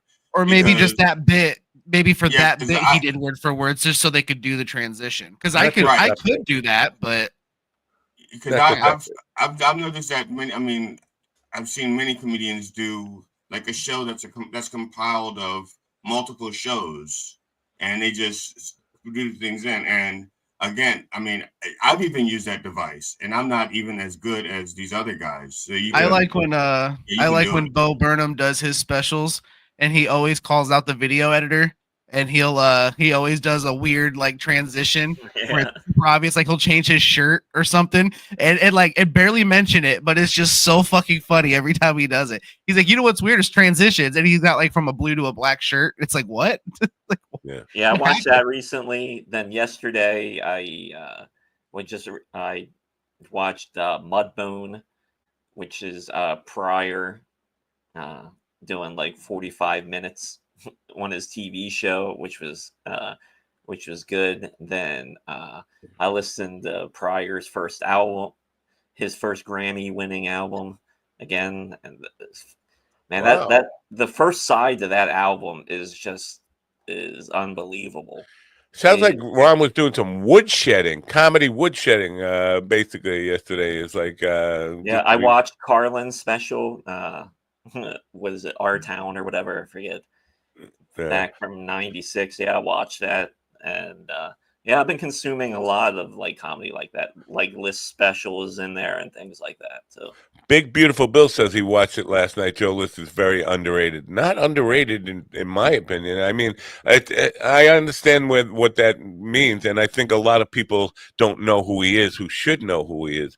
But as far as I've been a big fan of his for a long time, he is one of the hardest working comedians because I see him. I've watched him doing his wife's special. Now he hosted for when his wife was Sarah Talamash was doing her special. He hosted it, and he was also directing it and in charge of all the cameras. And he was just like all over the place. This guy had so much energy for doing his wife's special. Then he's in the green room entertaining the comedians and all that stuff. This is a guy who, like Norman, lives for comedy, and I think that's what separates the men from the boys, or the pros from the amateurs. The people who really put their heart and soul into it and don't just kind of dip their toe in it. And I'm gonna try comedy. No, and I'm sure that he probably started out. I'm gonna try comedy, but at this point in his life, he lives comedy. And I don't know. I think if maybe you give it another year, because I feel like comedy is definitely transitioning. It's definitely because of like with everything that's happening, like this 90s bro remix comedy feels like it's gasping almost because it just feels like it's reached its apex. And I feel too like a lot of people are sick of like arena comedy. And especially as ticket prices continue to climb, I think those shows become maybe I can't imagine. Maybe Nate could still do it, but I think eventually it's going to catch up to Nate as well. I have a question for you, Ron, because for me, like I have comedians that I enjoy, and I would never go see them in an arena thing. But the main reason I like some of these comedians is because of the meet and greets, which you get to do in smaller venues. I don't know if you can do the meet and greets in the larger venues, or I guess you can. If you charge like extra money for like $500, and then that's what they do. Come back. Yeah, but I don't have that kind of money, or even if I did have that kind of money, I wouldn't waste it like that. I mean, well, like it'd have to be a really big name for me to spend money on that. Chappelle doesn't do meet and greets, but what he does, like when I seen him up in the Hershey Theater, which was several hundred people, he's just he stood out on stage after the show and just smoked cigarettes. Yeah, or smoked a joint. Wow, that's cool. And then people came up to the stage and talked to him, or I mean, he may not come up to you or anything, but you can walk down there. I've watched one comedian in an arena. That was Craig Ferguson, and because it was my wife's birthday and her brother's birthday, and we took everybody over to Foxwoods, and they put us. Now Foxwoods has many different venues, lounges, and small theaters, but they put us in this place that they do theatrical productions. It was almost like a sports arena. It was so big. And not every seat was taken, but the seats we had were pretty high up and pretty far away. It felt so disconnected. Like I almost felt like I should be watching the screen or watching with binoculars, like at a sporting event or something. I was so far removed from the show. It was not enjoyable as a comedy show for me. I can't imagine the appeal of going to see somebody, say, at Madison Square Garden, and you get like in nosebleed seats. Like, what the fuck is the point? Yeah, I feel like if you're outside of the first like 10 rows, like there's no point in going. It's you just watch it on TV or the internet at that point. I like club comedy, and I like club comedy albums because I like hearing the glasses in the club and even like the small chatter of the people. Yeah, it's comforting. Ron also likes the closeness so he can rub up against people as he goes through the aisle. But also now this Craig Ferguson thing that I took my wife to at Foxwood, the tickets were way more expensive. Obviously, they're not making a whole lot of money off of food in that venue. But if you go to Foxwood, you're still buying food and drink. And when you get out of the fucking that area of it, and you're gambling and all that kind of stuff. But the ticket prices were insane compared to like a comedy club. Like I might pay $75 a ticket at a local club for a major headliner. I think they were like $350 for Craig Ferguson, and that's part of you're taking 4 people. I'm blowing $1,500 now on a fucking comedian for a night. Yeah, that's so much money to spend on a comedy show. Yeah. And it wasn't completely filled, and that makes it even more kind of. You got like 10 rows of bleacher seats between you and the next people. That's not a comedy club feel. Exactly. This is what I was saying. Like if you have to look at the screens to enjoy the show, why spend the money to go? Watch it at home comfortably. Don't spend the money. Like makes no sense. Like I've never seen the appeal. I don't think I would ever go to a comedy thing at an arena. Kill Tony, I think would be cool in an arena just because the atmosphere, but not like a particular person for an hour. Like Sam Talent is another. Sam is I love Sam. He's a friend. I actually consider him a friend, but not too many. Like Shane Gillis, I think, was on the same level as Sam. Sam was even a little ahead of Shane 5 or 6 years ago. Now everybody knows who the 21-year-olds. When I asked them their favorite comedian, they said Shane Gillis. Some of them said Sebastian Maniscalco, which fucking blew my mind. But most of them were Shane Gillis. I don't think anybody who's not a hardcore comedy fan even knows who Sam Talent is, and that's a shame because Sam is really good. I think the fact that he works a lot of clubs that those people who are on the upper echelon would never fucking find themselves caught dead in, other than Stanhope. Stanhope likes playing those bowling alleys and shit. But I think the fact that he plays those venues limits him in kind of exposure and all that stuff. But it's surprising. Yes. Yeah, yes and no. Yes, definitely limited exposure. But I feel like what Sam is doing, he's grinding it out like this right now, because in turn that will make him, in another few years, I'll make him a fucking great comic. The book made him more than anything. Yeah. Well, yeah, but also he is also in that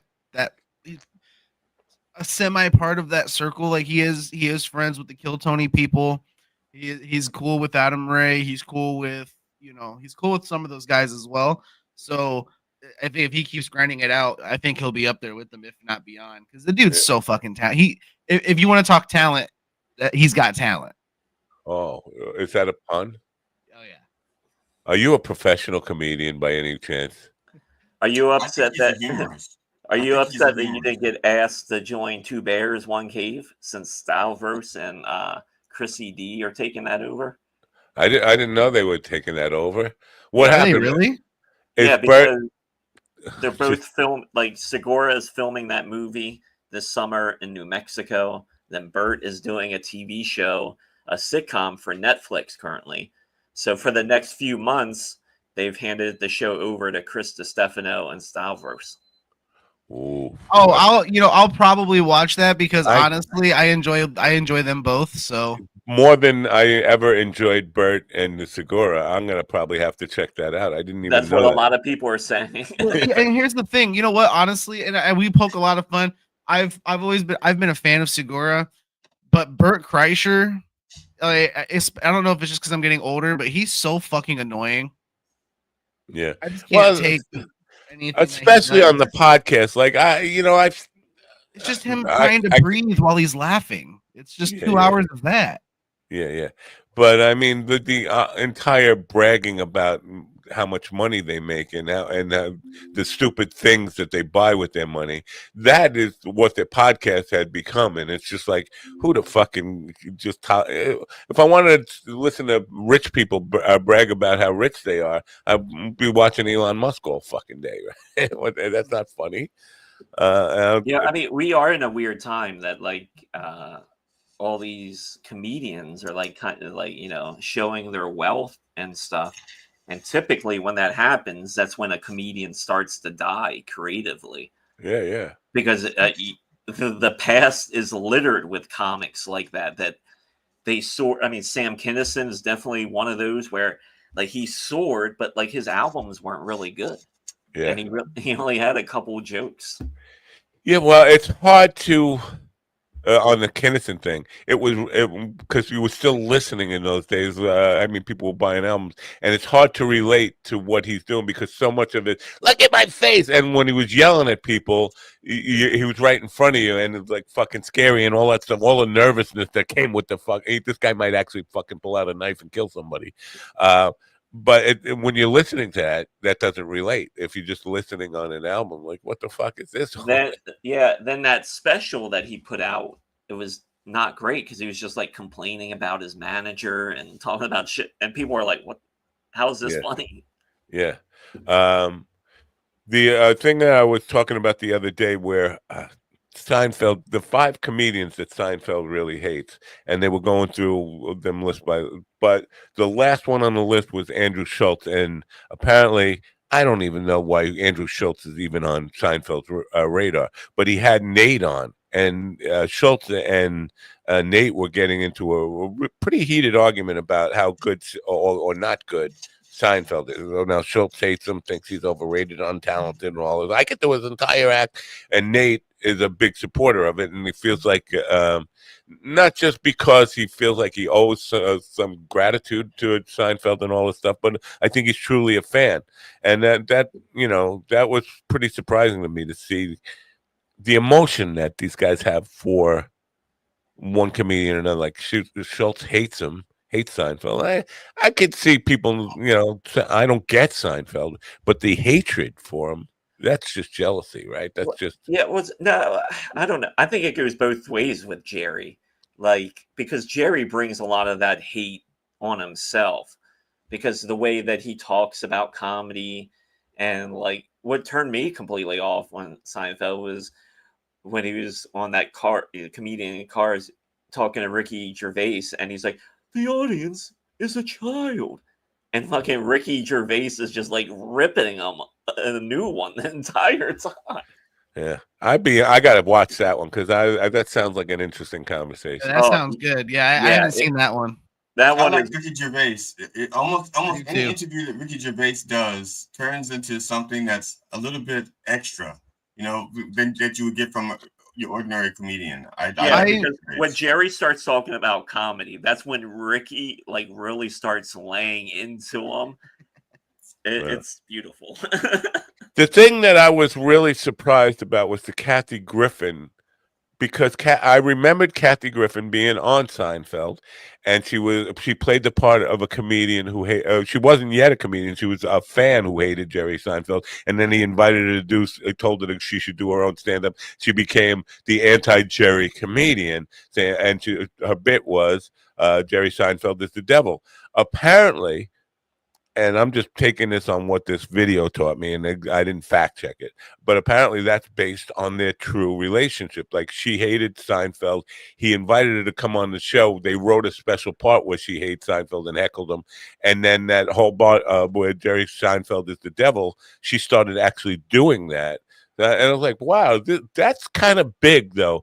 That would be like if GD had his own fucking weekly primetime sitcom, and he invited Blind Mike on to do bits and say, "Go up there and bash me." That's a big move for a guy to say, "Yeah, I got the biggest show, highest rated show in America right now, and this person is just trolling me." I'm gonna invite the troll. I wouldn't do it that way though. What I do is I would hire Ron to play Blind Mike and have Ron bash me. Yes. That way it would be a dig. I'm just like, wait a minute. I wonder if Seinfeld was on the fence and Larry David was the one pushing for that. That makes sense. Because I could see Jerry be like, I don't know. And Larry's like, this is so funny. You have to do this. Yeah, that makes perfect sense. Now, speaking of Larry David, he got a special deal. What is he doing? Half-hour special or something? That he's going. He's doing something about America or something. Yeah, so that's his first thing. I think you're thinking of John Leguizamo. No, I'm just teasing. Because he is doing something like America Part 2 or something. Yeah, that was 10, 15 years ago, right? Then he's doing Part 2 now. I think he's trying to do it before he gets deported. Oh shit! It's ICE. The ICE crew is going to follow him around to find out where all the prominent Hispanics are in the country and snatch him up. Where's Antonio Banderas? You'll never know. Larry David returns to TV with a heavy heart for Barack Obama-backed HBO sketch comedy. What? That sentence makes no sense to me. Can you repeat that? Larry David returns to TV, in quotes, with a heavy heart for Barack Obama-backed HBO sketch comedy. What the fuck does that 6 mean? episodes of a half-hour. It almost sounds like Barack Obama is like being an executive producer or something. That's exactly how I read it, but it doesn't make sense. Obama does have a deal with Netflix, so that would track. Wow. Yeah. But why with the heavy heart? Is it because Larry David's like a Republican or something? No, not at all. Or is it like heavy heart as an appreciation? I think with a heavy heart is the name of it. Yeah. Right? Oh, okay. Yeah, because Larry, I was confused. I was like, none of this makes sense. they did a great episode of Curb where Larry got a MAGA hat, and he started wearing it because he realized that people wouldn't sit near him. Right. And it's like, I this didn't see it. I heard about it. fantastic. But then comedy ensues when he starts wearing it. Then his friends start seeing him. And Did you ever see? Has anybody ever seen Larry David do stand up? Because that's where he started his relationship with Jerry, going back to the wherever 80s time ago. I just wonder how he would be at that, because he doesn't seem like he would thrive at that. Obviously, he didn't continue doing it, so that's an indication right there. It could be like was it Judd Apatow who used to do stand up, but I think he flourished more with movies. Yeah, because Larry was more of a writer. Because Larry, he got fired from SNL and came back or he thought he got fired, then he just came back on Tuesday like nothing happened. Yeah, because he yelled at Dick Ebersol because he wasn't getting any sketches on, and so he just finally broke and said, "Your fucking show sucks. Fuck you." It's like, I'm tired of this shit. I'm writing, and he left. Then his neighbor Kramer tells him, "Yeah, you should just go back to work like nothing happened." Dick Ebersol's era was kind of weird because Lauren left, and then before Ebersol, there was Jean DeMagian. She was like I forget, she did some executive assistant or something to Lauren, and she took over the show, and she kind of fucking put it right in the door. She was responsible for Charles Rocket going on and dropping an F-bomb live on of the last episode, but she ruined it, and then they brought in. How do you keep track of all this? I don't even. It's like really. Yeah. I mean, then I remember Donahue. Dick Ebersol. I'm sorry. I was going to say, and during that time, his writer, his head writer Donahue, actually took over the show, and that's what finally brought Lauren back, because he. I think he had done like 6 to 12. I think it was like 10 episodes or something, or no, it was 6. Then they fucking fired him because the shows were so bad. Yeah, that's when Lauren came back. I remember it, GD, because I was, I was fucking Imus fucking fanatic, and I used to go to 30 Rock a lot. 30 Rock is where they produced Saturday Night Live, and there was in that era, I was trying to get on NBC Radio, and that's all they were talking about was the Lauren leaving, and this woman Jean DeMagian, who was fucking nuts. You talk about how nuts? I mean, nuts like the woman that played in Superman nuts. Let's call all the writers in to ask them how they feel about my stockings, and put her legs up on the. How does everybody feel about my stockings today? What? Fishnet? Are you? I don't know, but that's the kind of thing she would do, and people be like, "What the fuck does she expect people to say?" Like, you get comedy writers all tongue-tied, like, what the fuck are you talking about, lady? Because she pulled them off, and did she pull off the look, or was she would show off her legs? Yeah, she would like show off her leg, put her legs on the desk, and ask them to kind of comment on her legs and her stockings. What fucking what? And this is like 1980, right? I mean, this almost sounds like she worked for like she used to work for Fox News, and she thought that's what she had to do to get known. It wasn't even a Fox News then. I'm just saying that's what almost, but that's because that was like the prerequisite. Fox News wanted to see the women's legs. Wow, that's crazy. Oh well, and they put them all behind a glass desk. Right? Exactly. Yes.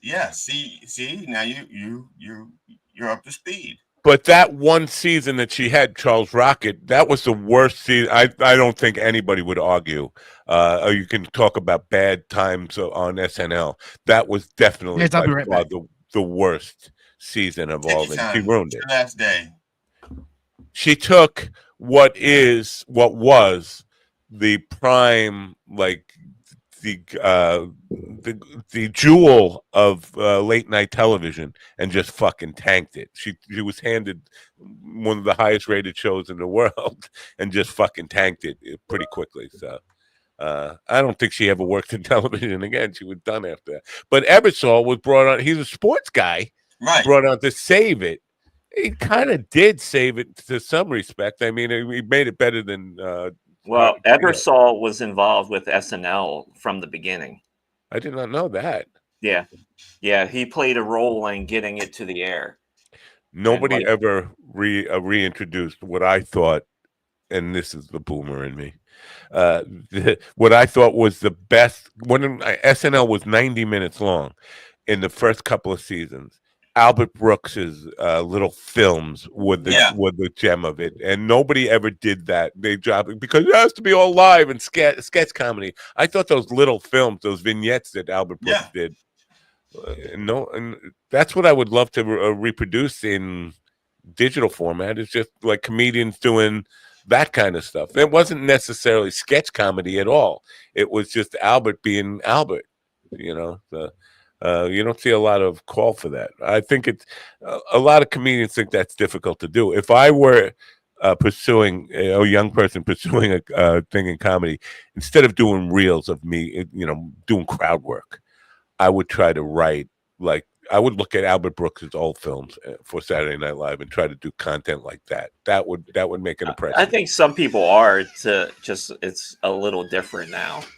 I think that stuff is out there. It's just there's so much of it. You just got to sift through so much shit to find it. Some of it you don't even know it's comedy for a full minute because they put it off as like a real like a serious bit, and then all of a sudden, oh yeah, it's a put on. I did. No one ever does that. a few years ago, it was the Super Bowl that Philadelphia beat the Patriots that year. Because I was that Sunday, Super Bowl Sunday. I put out a short. The Reverend put out a short. Rather, I just shot it for him, and he was giving people Super Bowl recipes.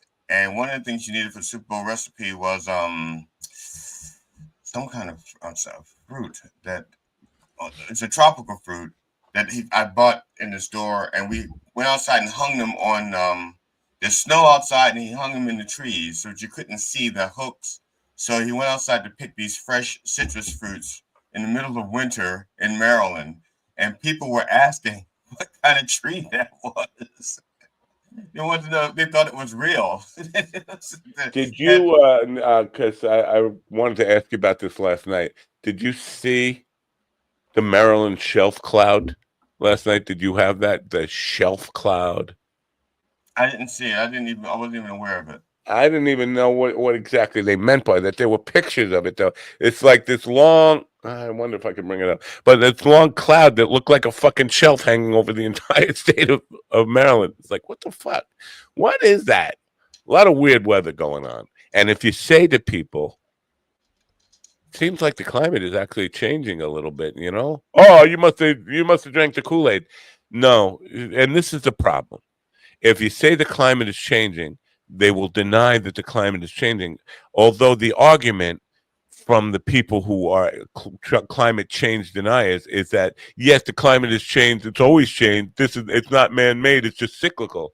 But you got the masses now arguing that even if you say the climate is changing, you must be nuts. You must have drank the Kool-Aid. Like the argument should be, is it man-made? And is there anything we can do to stop it at this point?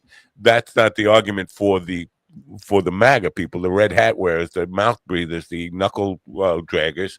They just say, oh, you're crazy. The climate can't be changing. I mean, if you look around, it's not that hard to see. Yeah, that's basically some of the pictures I saw. You didn't get that over your house last night? I don't remember. I was exhausted when I got home, so I didn't remember seeing it. I don't even remember looking up. Yeah. Oh, no, I didn't have it over my house because I was looking to see because I had to charge my car last night. And if I charge my car and it's going to rain, I have to take an extra step so that my adapter doesn't get wet. So did it cause any like severe weather, or was just an anomaly? No, it was just there was no weather. There was no, and I'm not too far from Frederick. I'm far enough from Elton that they could have their own weather system. But Frederick, yeah. Okay. The Maryland shelf cloud, like I never heard. They're coming up with new terms, like Well, they're going to have to, because there's some things that are happening now that didn't used to happen, and they're going to need new word, or they didn't realize it was distinguishable from a different event. Like a bomb cyclone? I never heard of a bomb cyclone before, like 5 years ago or something. Now Right. it's what do they call it? A bombogenesis, which sounds kind of biblical in its bombogenesis. Well, now now the snowstorms are so severe now that they're starting to name them, just like they name hurricanes. So there's some things that they just have to but adapt. when it snows, when it snows a lot, then someone like those morons go, "Oh, so much for global warming." That's Right. That's what they say. Because it works because both ways. because the phrase global warming caught on, but the phrase global climate change didn't. Yes, global warming is just like our country, very bisexual.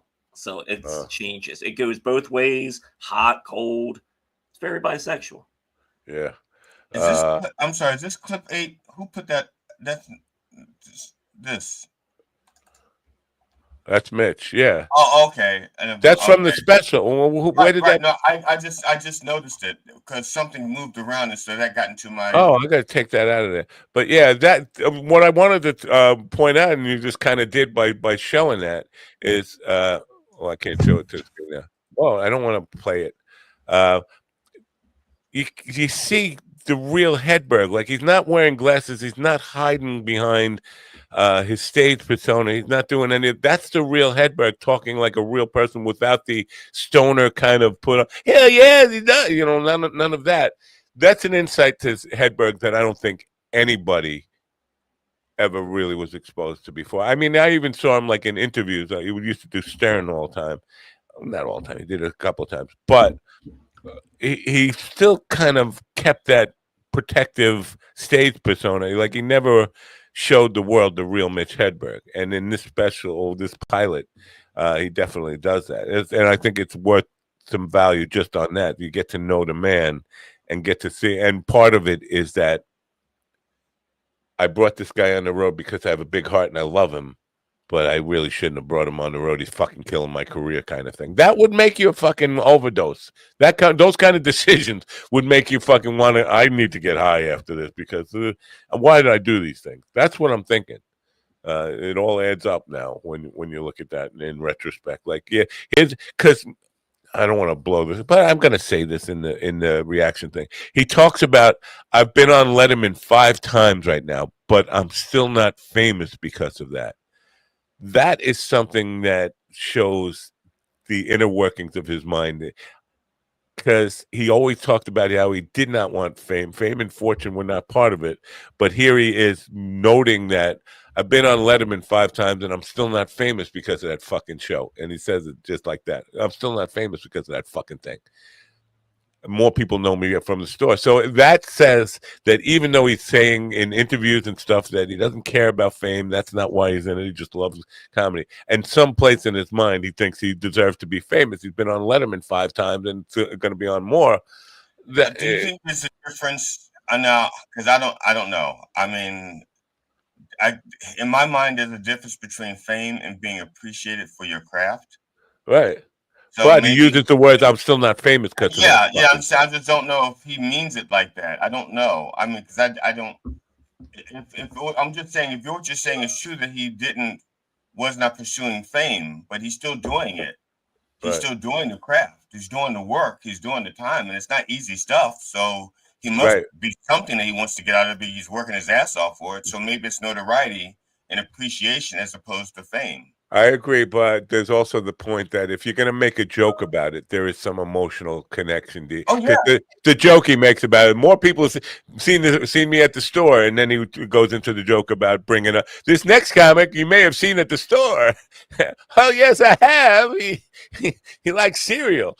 So he's making a joke about it. That shows that there's some kind of, I don't know, psychological connection to that. So anyway, it was just... Yeah, I think it's right. There was Al Franken used to say, had this phrase he called kidding on the square.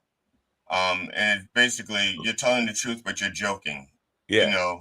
But it's the truth, but it's a joke. Yeah. All jokes are true at some level. Right. Some level, yeah. And that's when I don't know if you, Ron, if you've ever had this with Laura. But sometimes Carol will hear a joke and will say, "So how much of that is true?" Yeah, yeah. Laura never. No, no, she's not like no. I do it all the time. This is probably my fucking weirdness, but whenever I hear a comic do something that fucking hits, I always think, where is the truth in that? I mean, I don't think everything's like, I don't take everything at face value or all that stuff, but on some level, I feel like there has to be some truth. If I it's a level of truth, but you just don't know how buried it is to get to that point. Yeah. I know Craig is yelling at me, calling me a boomer, and he's only like 2 years younger than me or something. Getting on a trad network. Trad network? What's a trad? Traditional late night show ain't what it used to be. I know that, but we're not talking about I'm talking about 1999 when he was making this. 1998 when he's making this observation that he's been on Letterman 5 times. Now, the other part of that hit me was the lack of appreciation for the success that he had, because although he wasn't Richard Pryor famous, he wasn't George Carlin famous, he was on Letterman 5 times. I know for a fact that there were shows where Mitch had to run out to his limo because he was being chased like the fucking Beatles. Now, but he, for some reason, that didn't register in his head. He didn't get a big ego about it, but he didn't even have big self-esteem about it. Like, wow, I'm doing things that other comics would fucking kill for. Like most comedians would, coming out of a university show where you played a packed auditorium and having to run out to your limo, that would say to yourself, I feel like I'm making it. He didn't that part terrified him so much that was like, this isn't part of the deal. So maybe he just doesn't like to be chased like that. So, I don't know. Yeah, but when you was talking about how much of something is true, I was the other night. I was working with Dylan Brody, and that's not true. Yeah, and he gave me an exercise, wanted me to write like 5 premises or something in a few minutes, and so I wrote a premise, and he goes, "That's fucking funny. You should really develop that." And I said, "But it's not true." I said, "I wrote that because that's what other people think about me, but that's not what I think about me." And he goes, "But it's really funny. You could really, do the work. You could really harvest that." And I'm like, "But it's not true. I can't write." GD was like, "This is funny. I'm against it." Trash.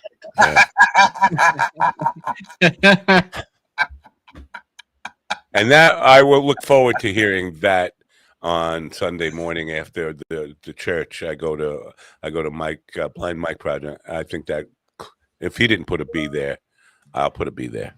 B. I expect that. Yeah, that's interesting. Dylan's giving you assignments. I like that. I like it. He gave you that's part of this workshop. He gives everybody assignments part of the workshop. Wow.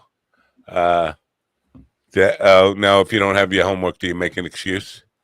I've never not had my homework. I believe that. I believe that's true. But I mean, no. I've been in the workshops where other people haven't done the assignments, and they'll have excuses. And Brody's like, "I don't need your excuses. Just say you didn't do it. Say I don't take this seriously. Say I don't want to put in the work. But don't make up excuses." That's and then true. They'll make up an excuse about why they make up an excuse. I love that. I love that. That's fuck. I get too much of this fucking trying not to hurt my feelings lie, or these fucking lies that are unnecessary lies. Like there are lies that you need to tell. Like I wasn't there when the guy got murdered. That's a lie you need to tell. Well, that's part of the reason why I highly recommend people, if you want to develop your craft or your work on joke writing and stuff like that, I recommend Dylan Brody's. Now there's like a lot of courses out there you can take. Or a lot Active Voice Productions. Right, Active Voice Productions. I recommend him because, like I said, when we were last week, he apologized to me because he says, "GD, I'm so sorry that I'm being so hard on you." I said, "No, you don't apologize for telling the truth. Just do it." Right. But I think he apologized to me because we're like friends. And he's like, friends don't let friends joke drunk or something like one of those things. But he was just. But he's going to be honest with you. What's that You know? line from that Boomer song? I'd rather hurt you honestly than to cheat you with a lie. I definitely I appreciate people who are very direct and not trying to fucking spare my feelings. Yeah, but if you have a thin skin, and I hate to say this, if you have a thin skin, stay out of fucking show business. Yeah, that's true. But exactly, and I'm not sure that Dylan would want me to say, because Dylan does try to when Dylan is aware that he's too hard on a person, and he's trying to get through to a person. He's not trying to shame them. He's just trying to say, look, you've got something good in you. You've got talent. Let's bring it out. And sometimes if he thinks he's too hard, he'll apologize and he'll try to dial back, and he'll go, look, this is what I'm trying to get out of you. And he'll dial back. So don't be afraid, but if you're serious about it, don't be thin-skinned about it either, because he's going to peel off layers that you're not necessarily going to want peeled off. I appreciate Dylan a lot. He's a man with a very big heart. Sometimes he exposes his heart in a way that makes me feel uncomfortable. Like when he's on social media and he's yelling at Kelly Carlin on social media in a post about how I thought we were friends and all, and like that's a conversation you should call her up and have. You having this in public makes me feel like I shouldn't be looking at this. Like how did I become a peeping Tom?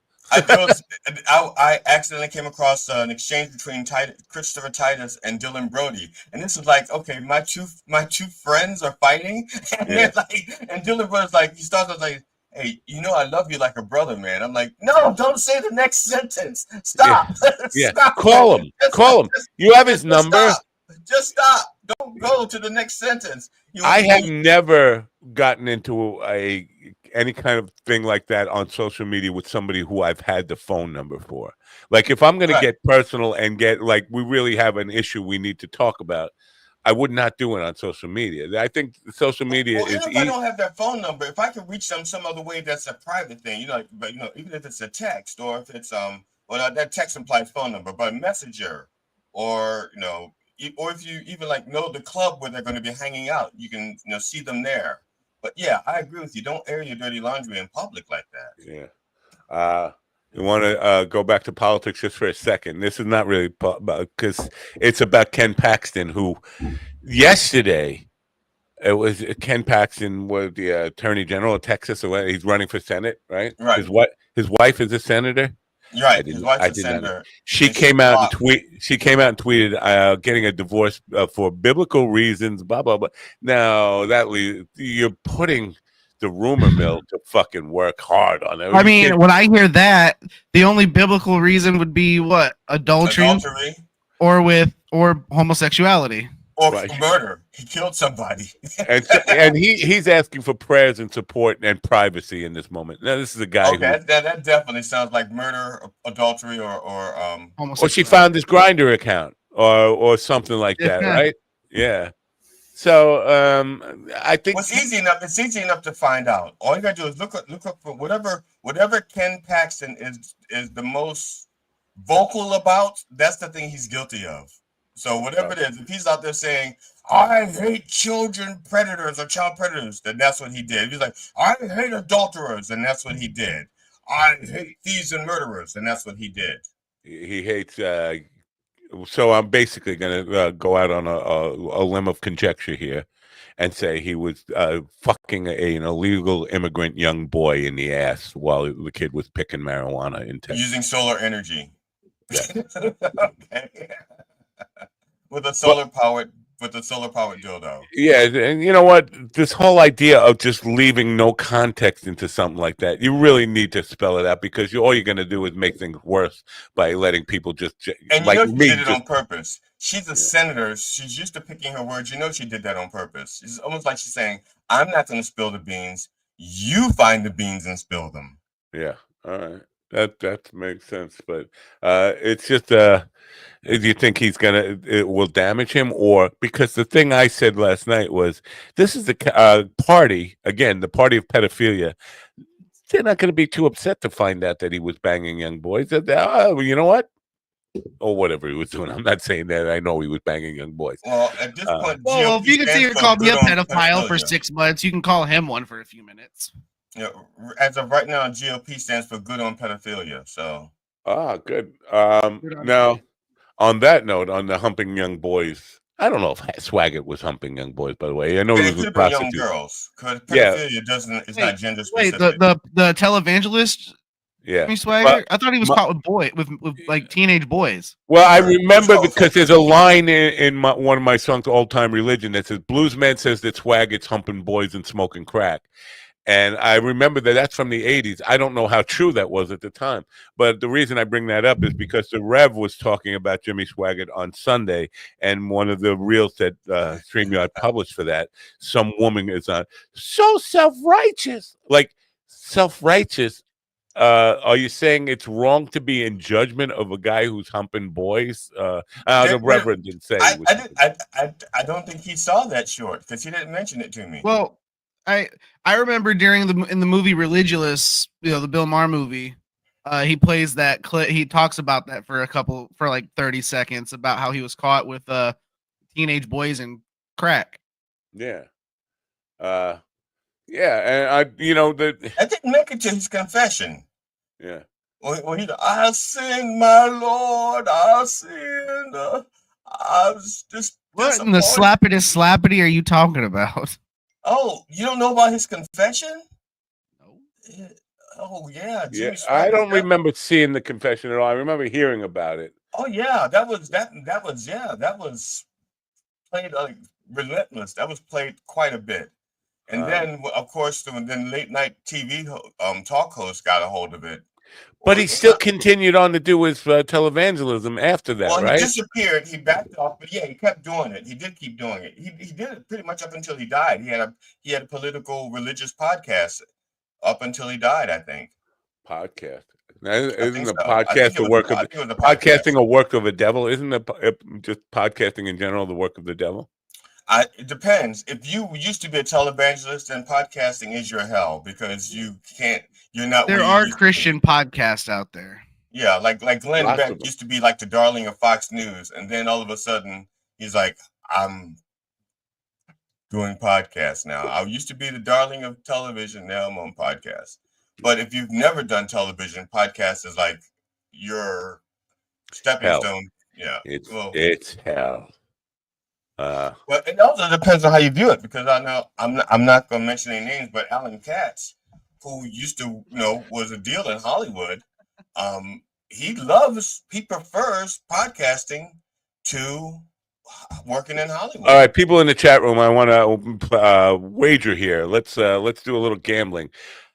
The bet is whose podcast actually launches first, the GD Alan Katz, whatever that's going to be called, or Steven and his butt buddy Cucumber Ben. That's not a fair comparison, because we actually have episodes in the can that if we wanted to, we could release. Let me see you can. I'm a man of the can. I don't know if you know this, but I'm a man of the can. We're waiting for a few more pieces of the set to come in. The set. Yeah. You need a set.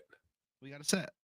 What do you need? So you're doing visual also? Because ours is just audio. No, it's gonna be audio video. Yeah. Okay, ours is just audio, and it's we're waiting for mic stands and the monitor.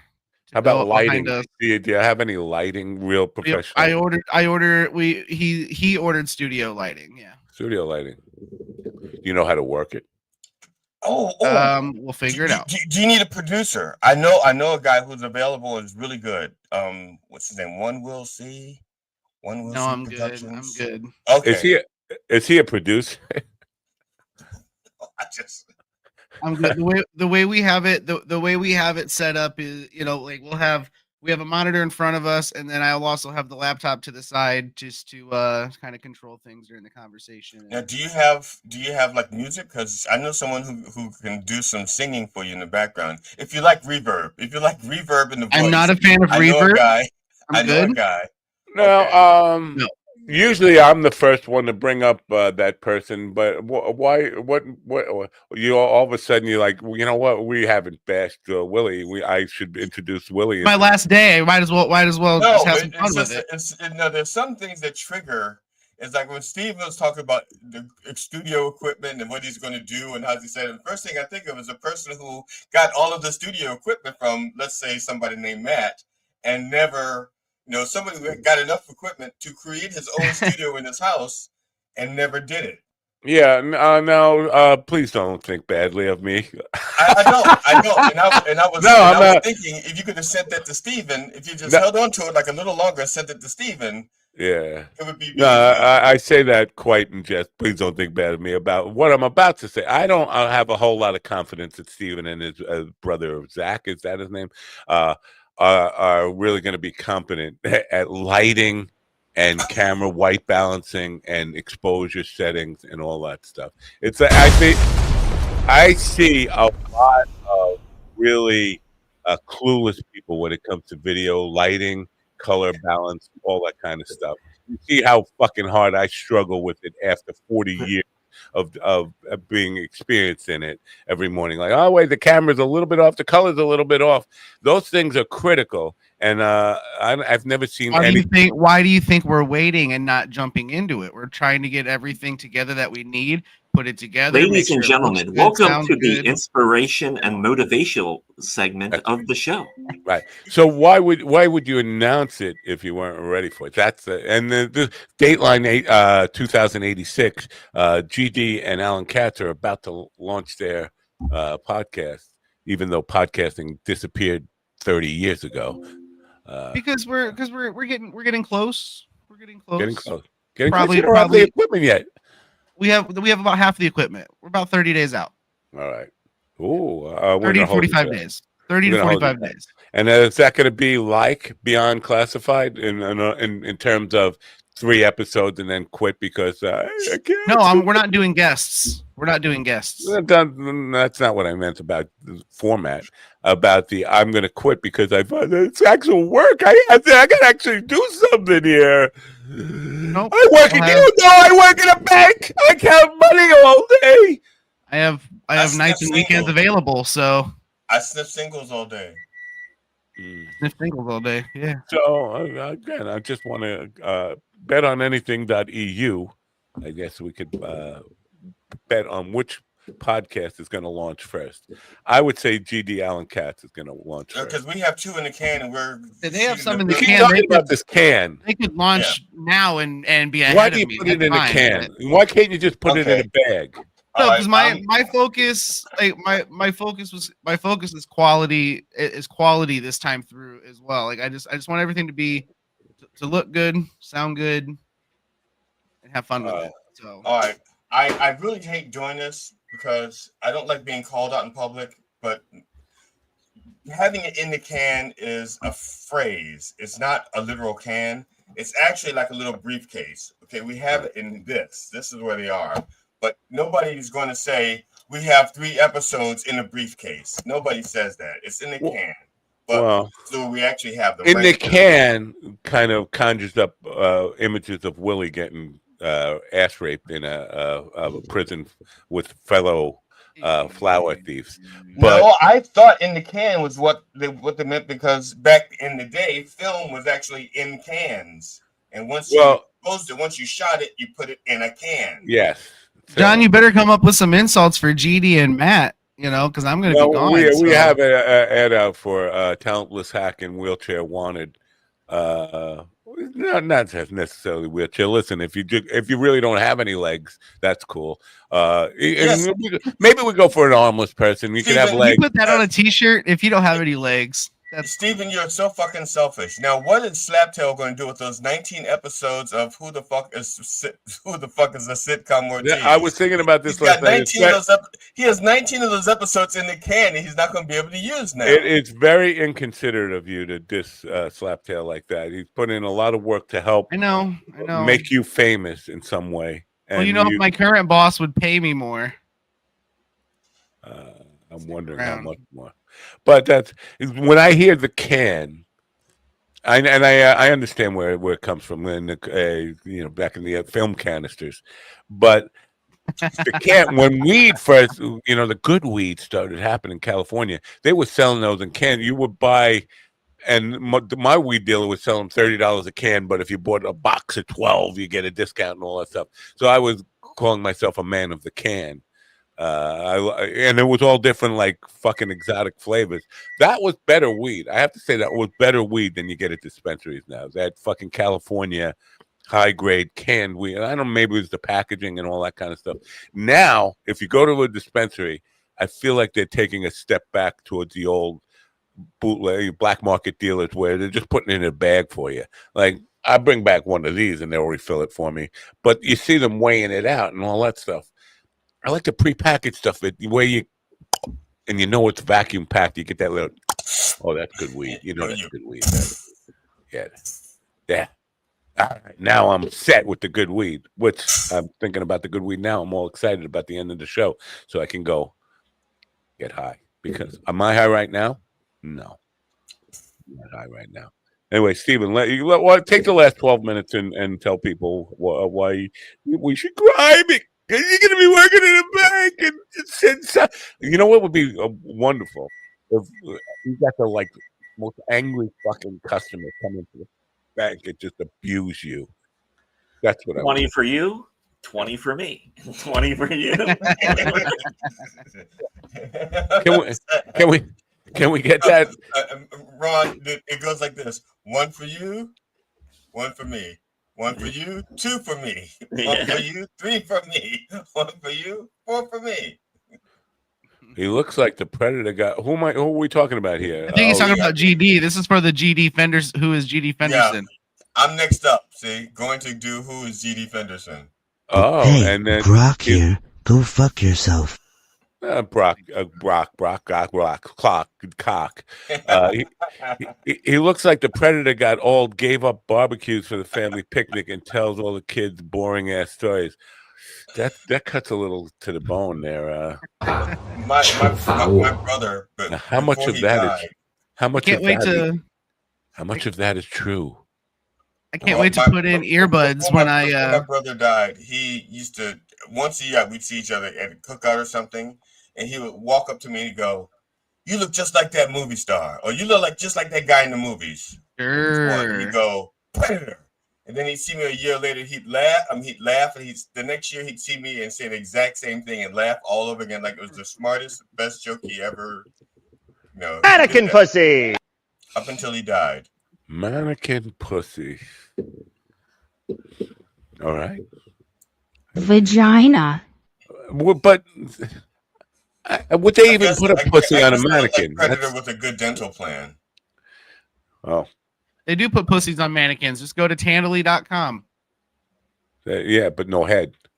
But now, Stephen, will you be able to listen while you're doing the banking and screw up, like give somebody too much money? Or will you be listening to us? Will you be in our chat room? Probably not. During training, probably, yeah, but not like when I'm. It's more important to listen during training. I'm talking like on like my lunch, on like my breaks and stuff, because he's gonna get fired the first day when they do training, and some lady comes there with her kids, and she'll be like, "Can I have a lollipop?" And he'll just go, "Kids look like retards." Oh, honey, look! The teller is that joke, the fucking pedophile.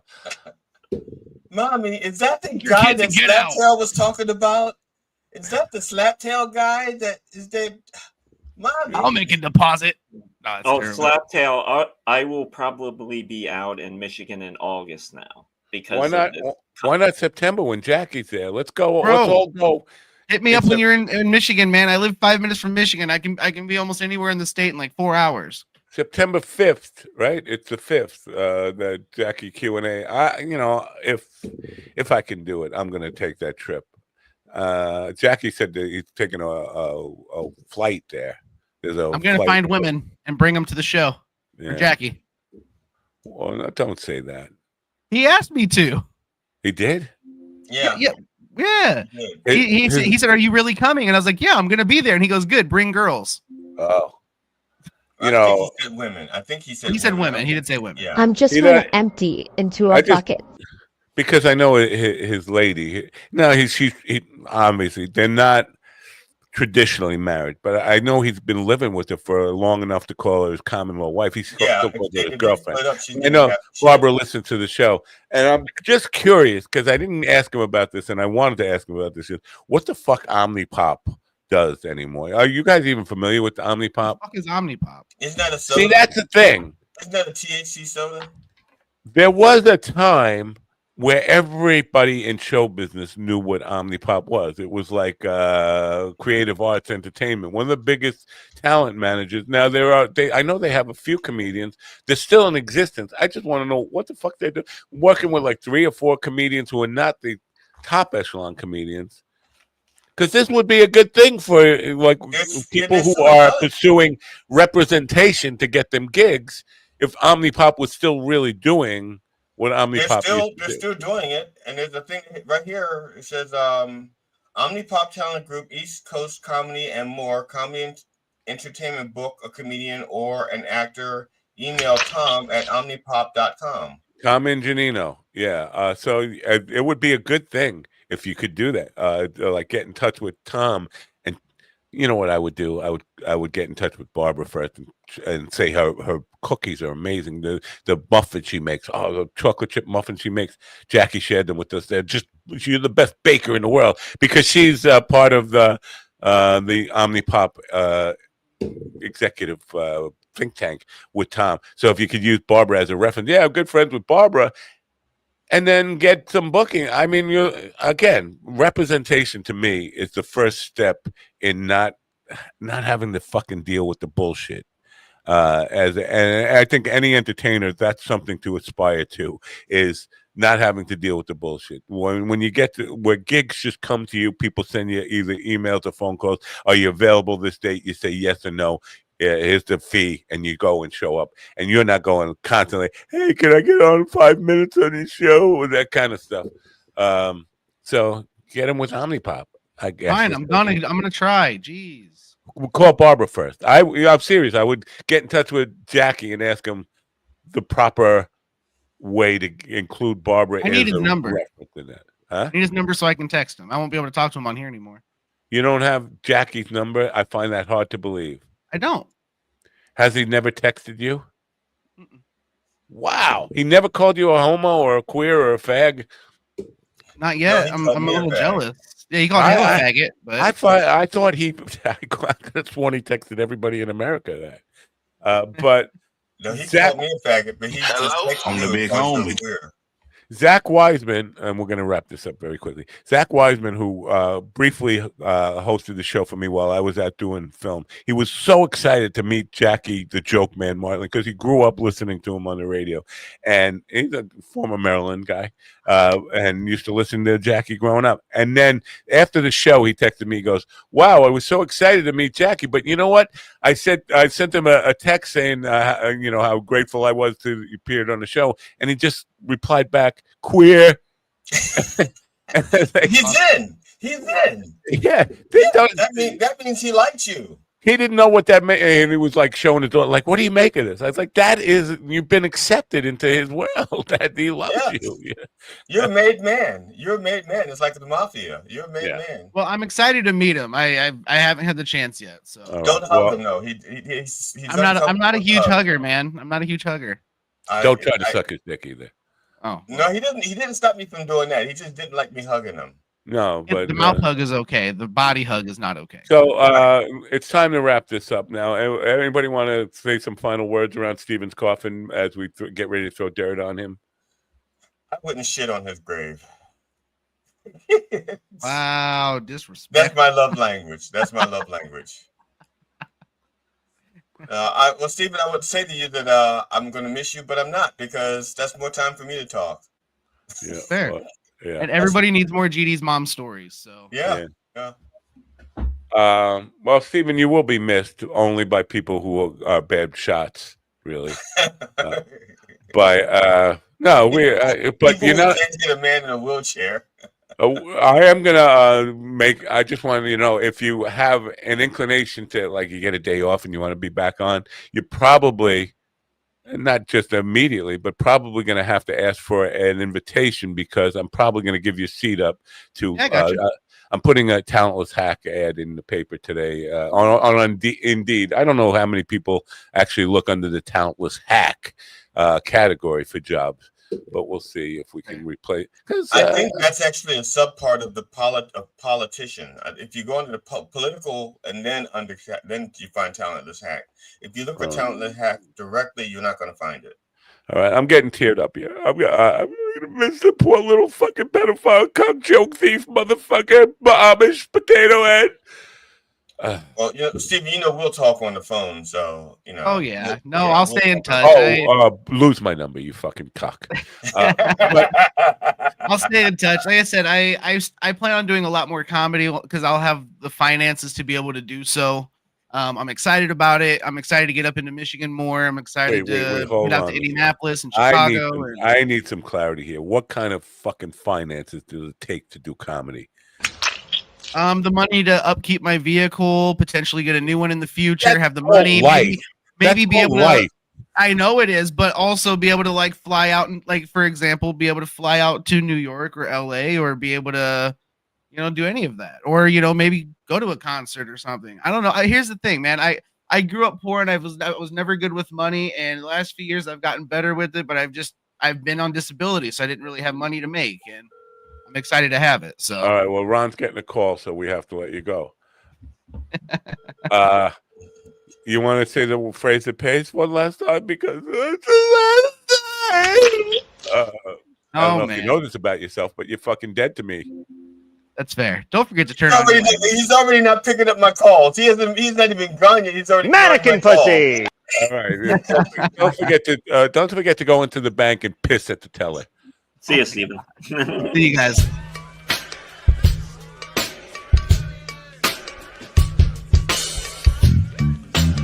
Finish inside me.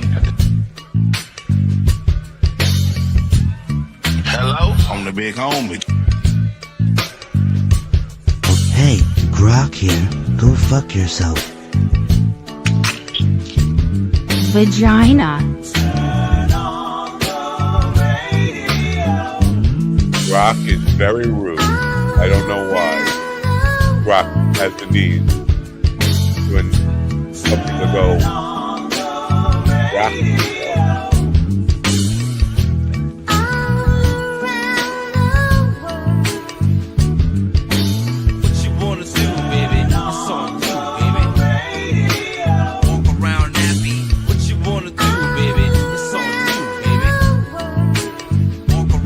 Are you high right now?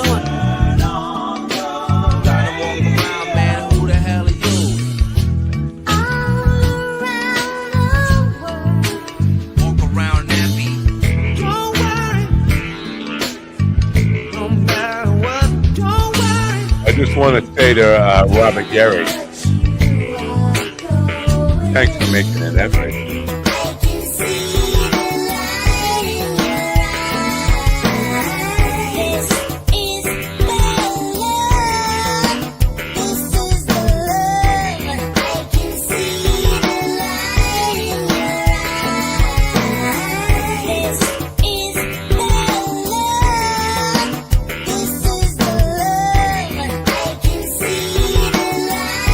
Rock out with your grok out.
listen to me now. Listen to me, listen to me, listen to me now. Listen to me, listen to me, listen to me now. Listen to me, listen to me, listen to me now.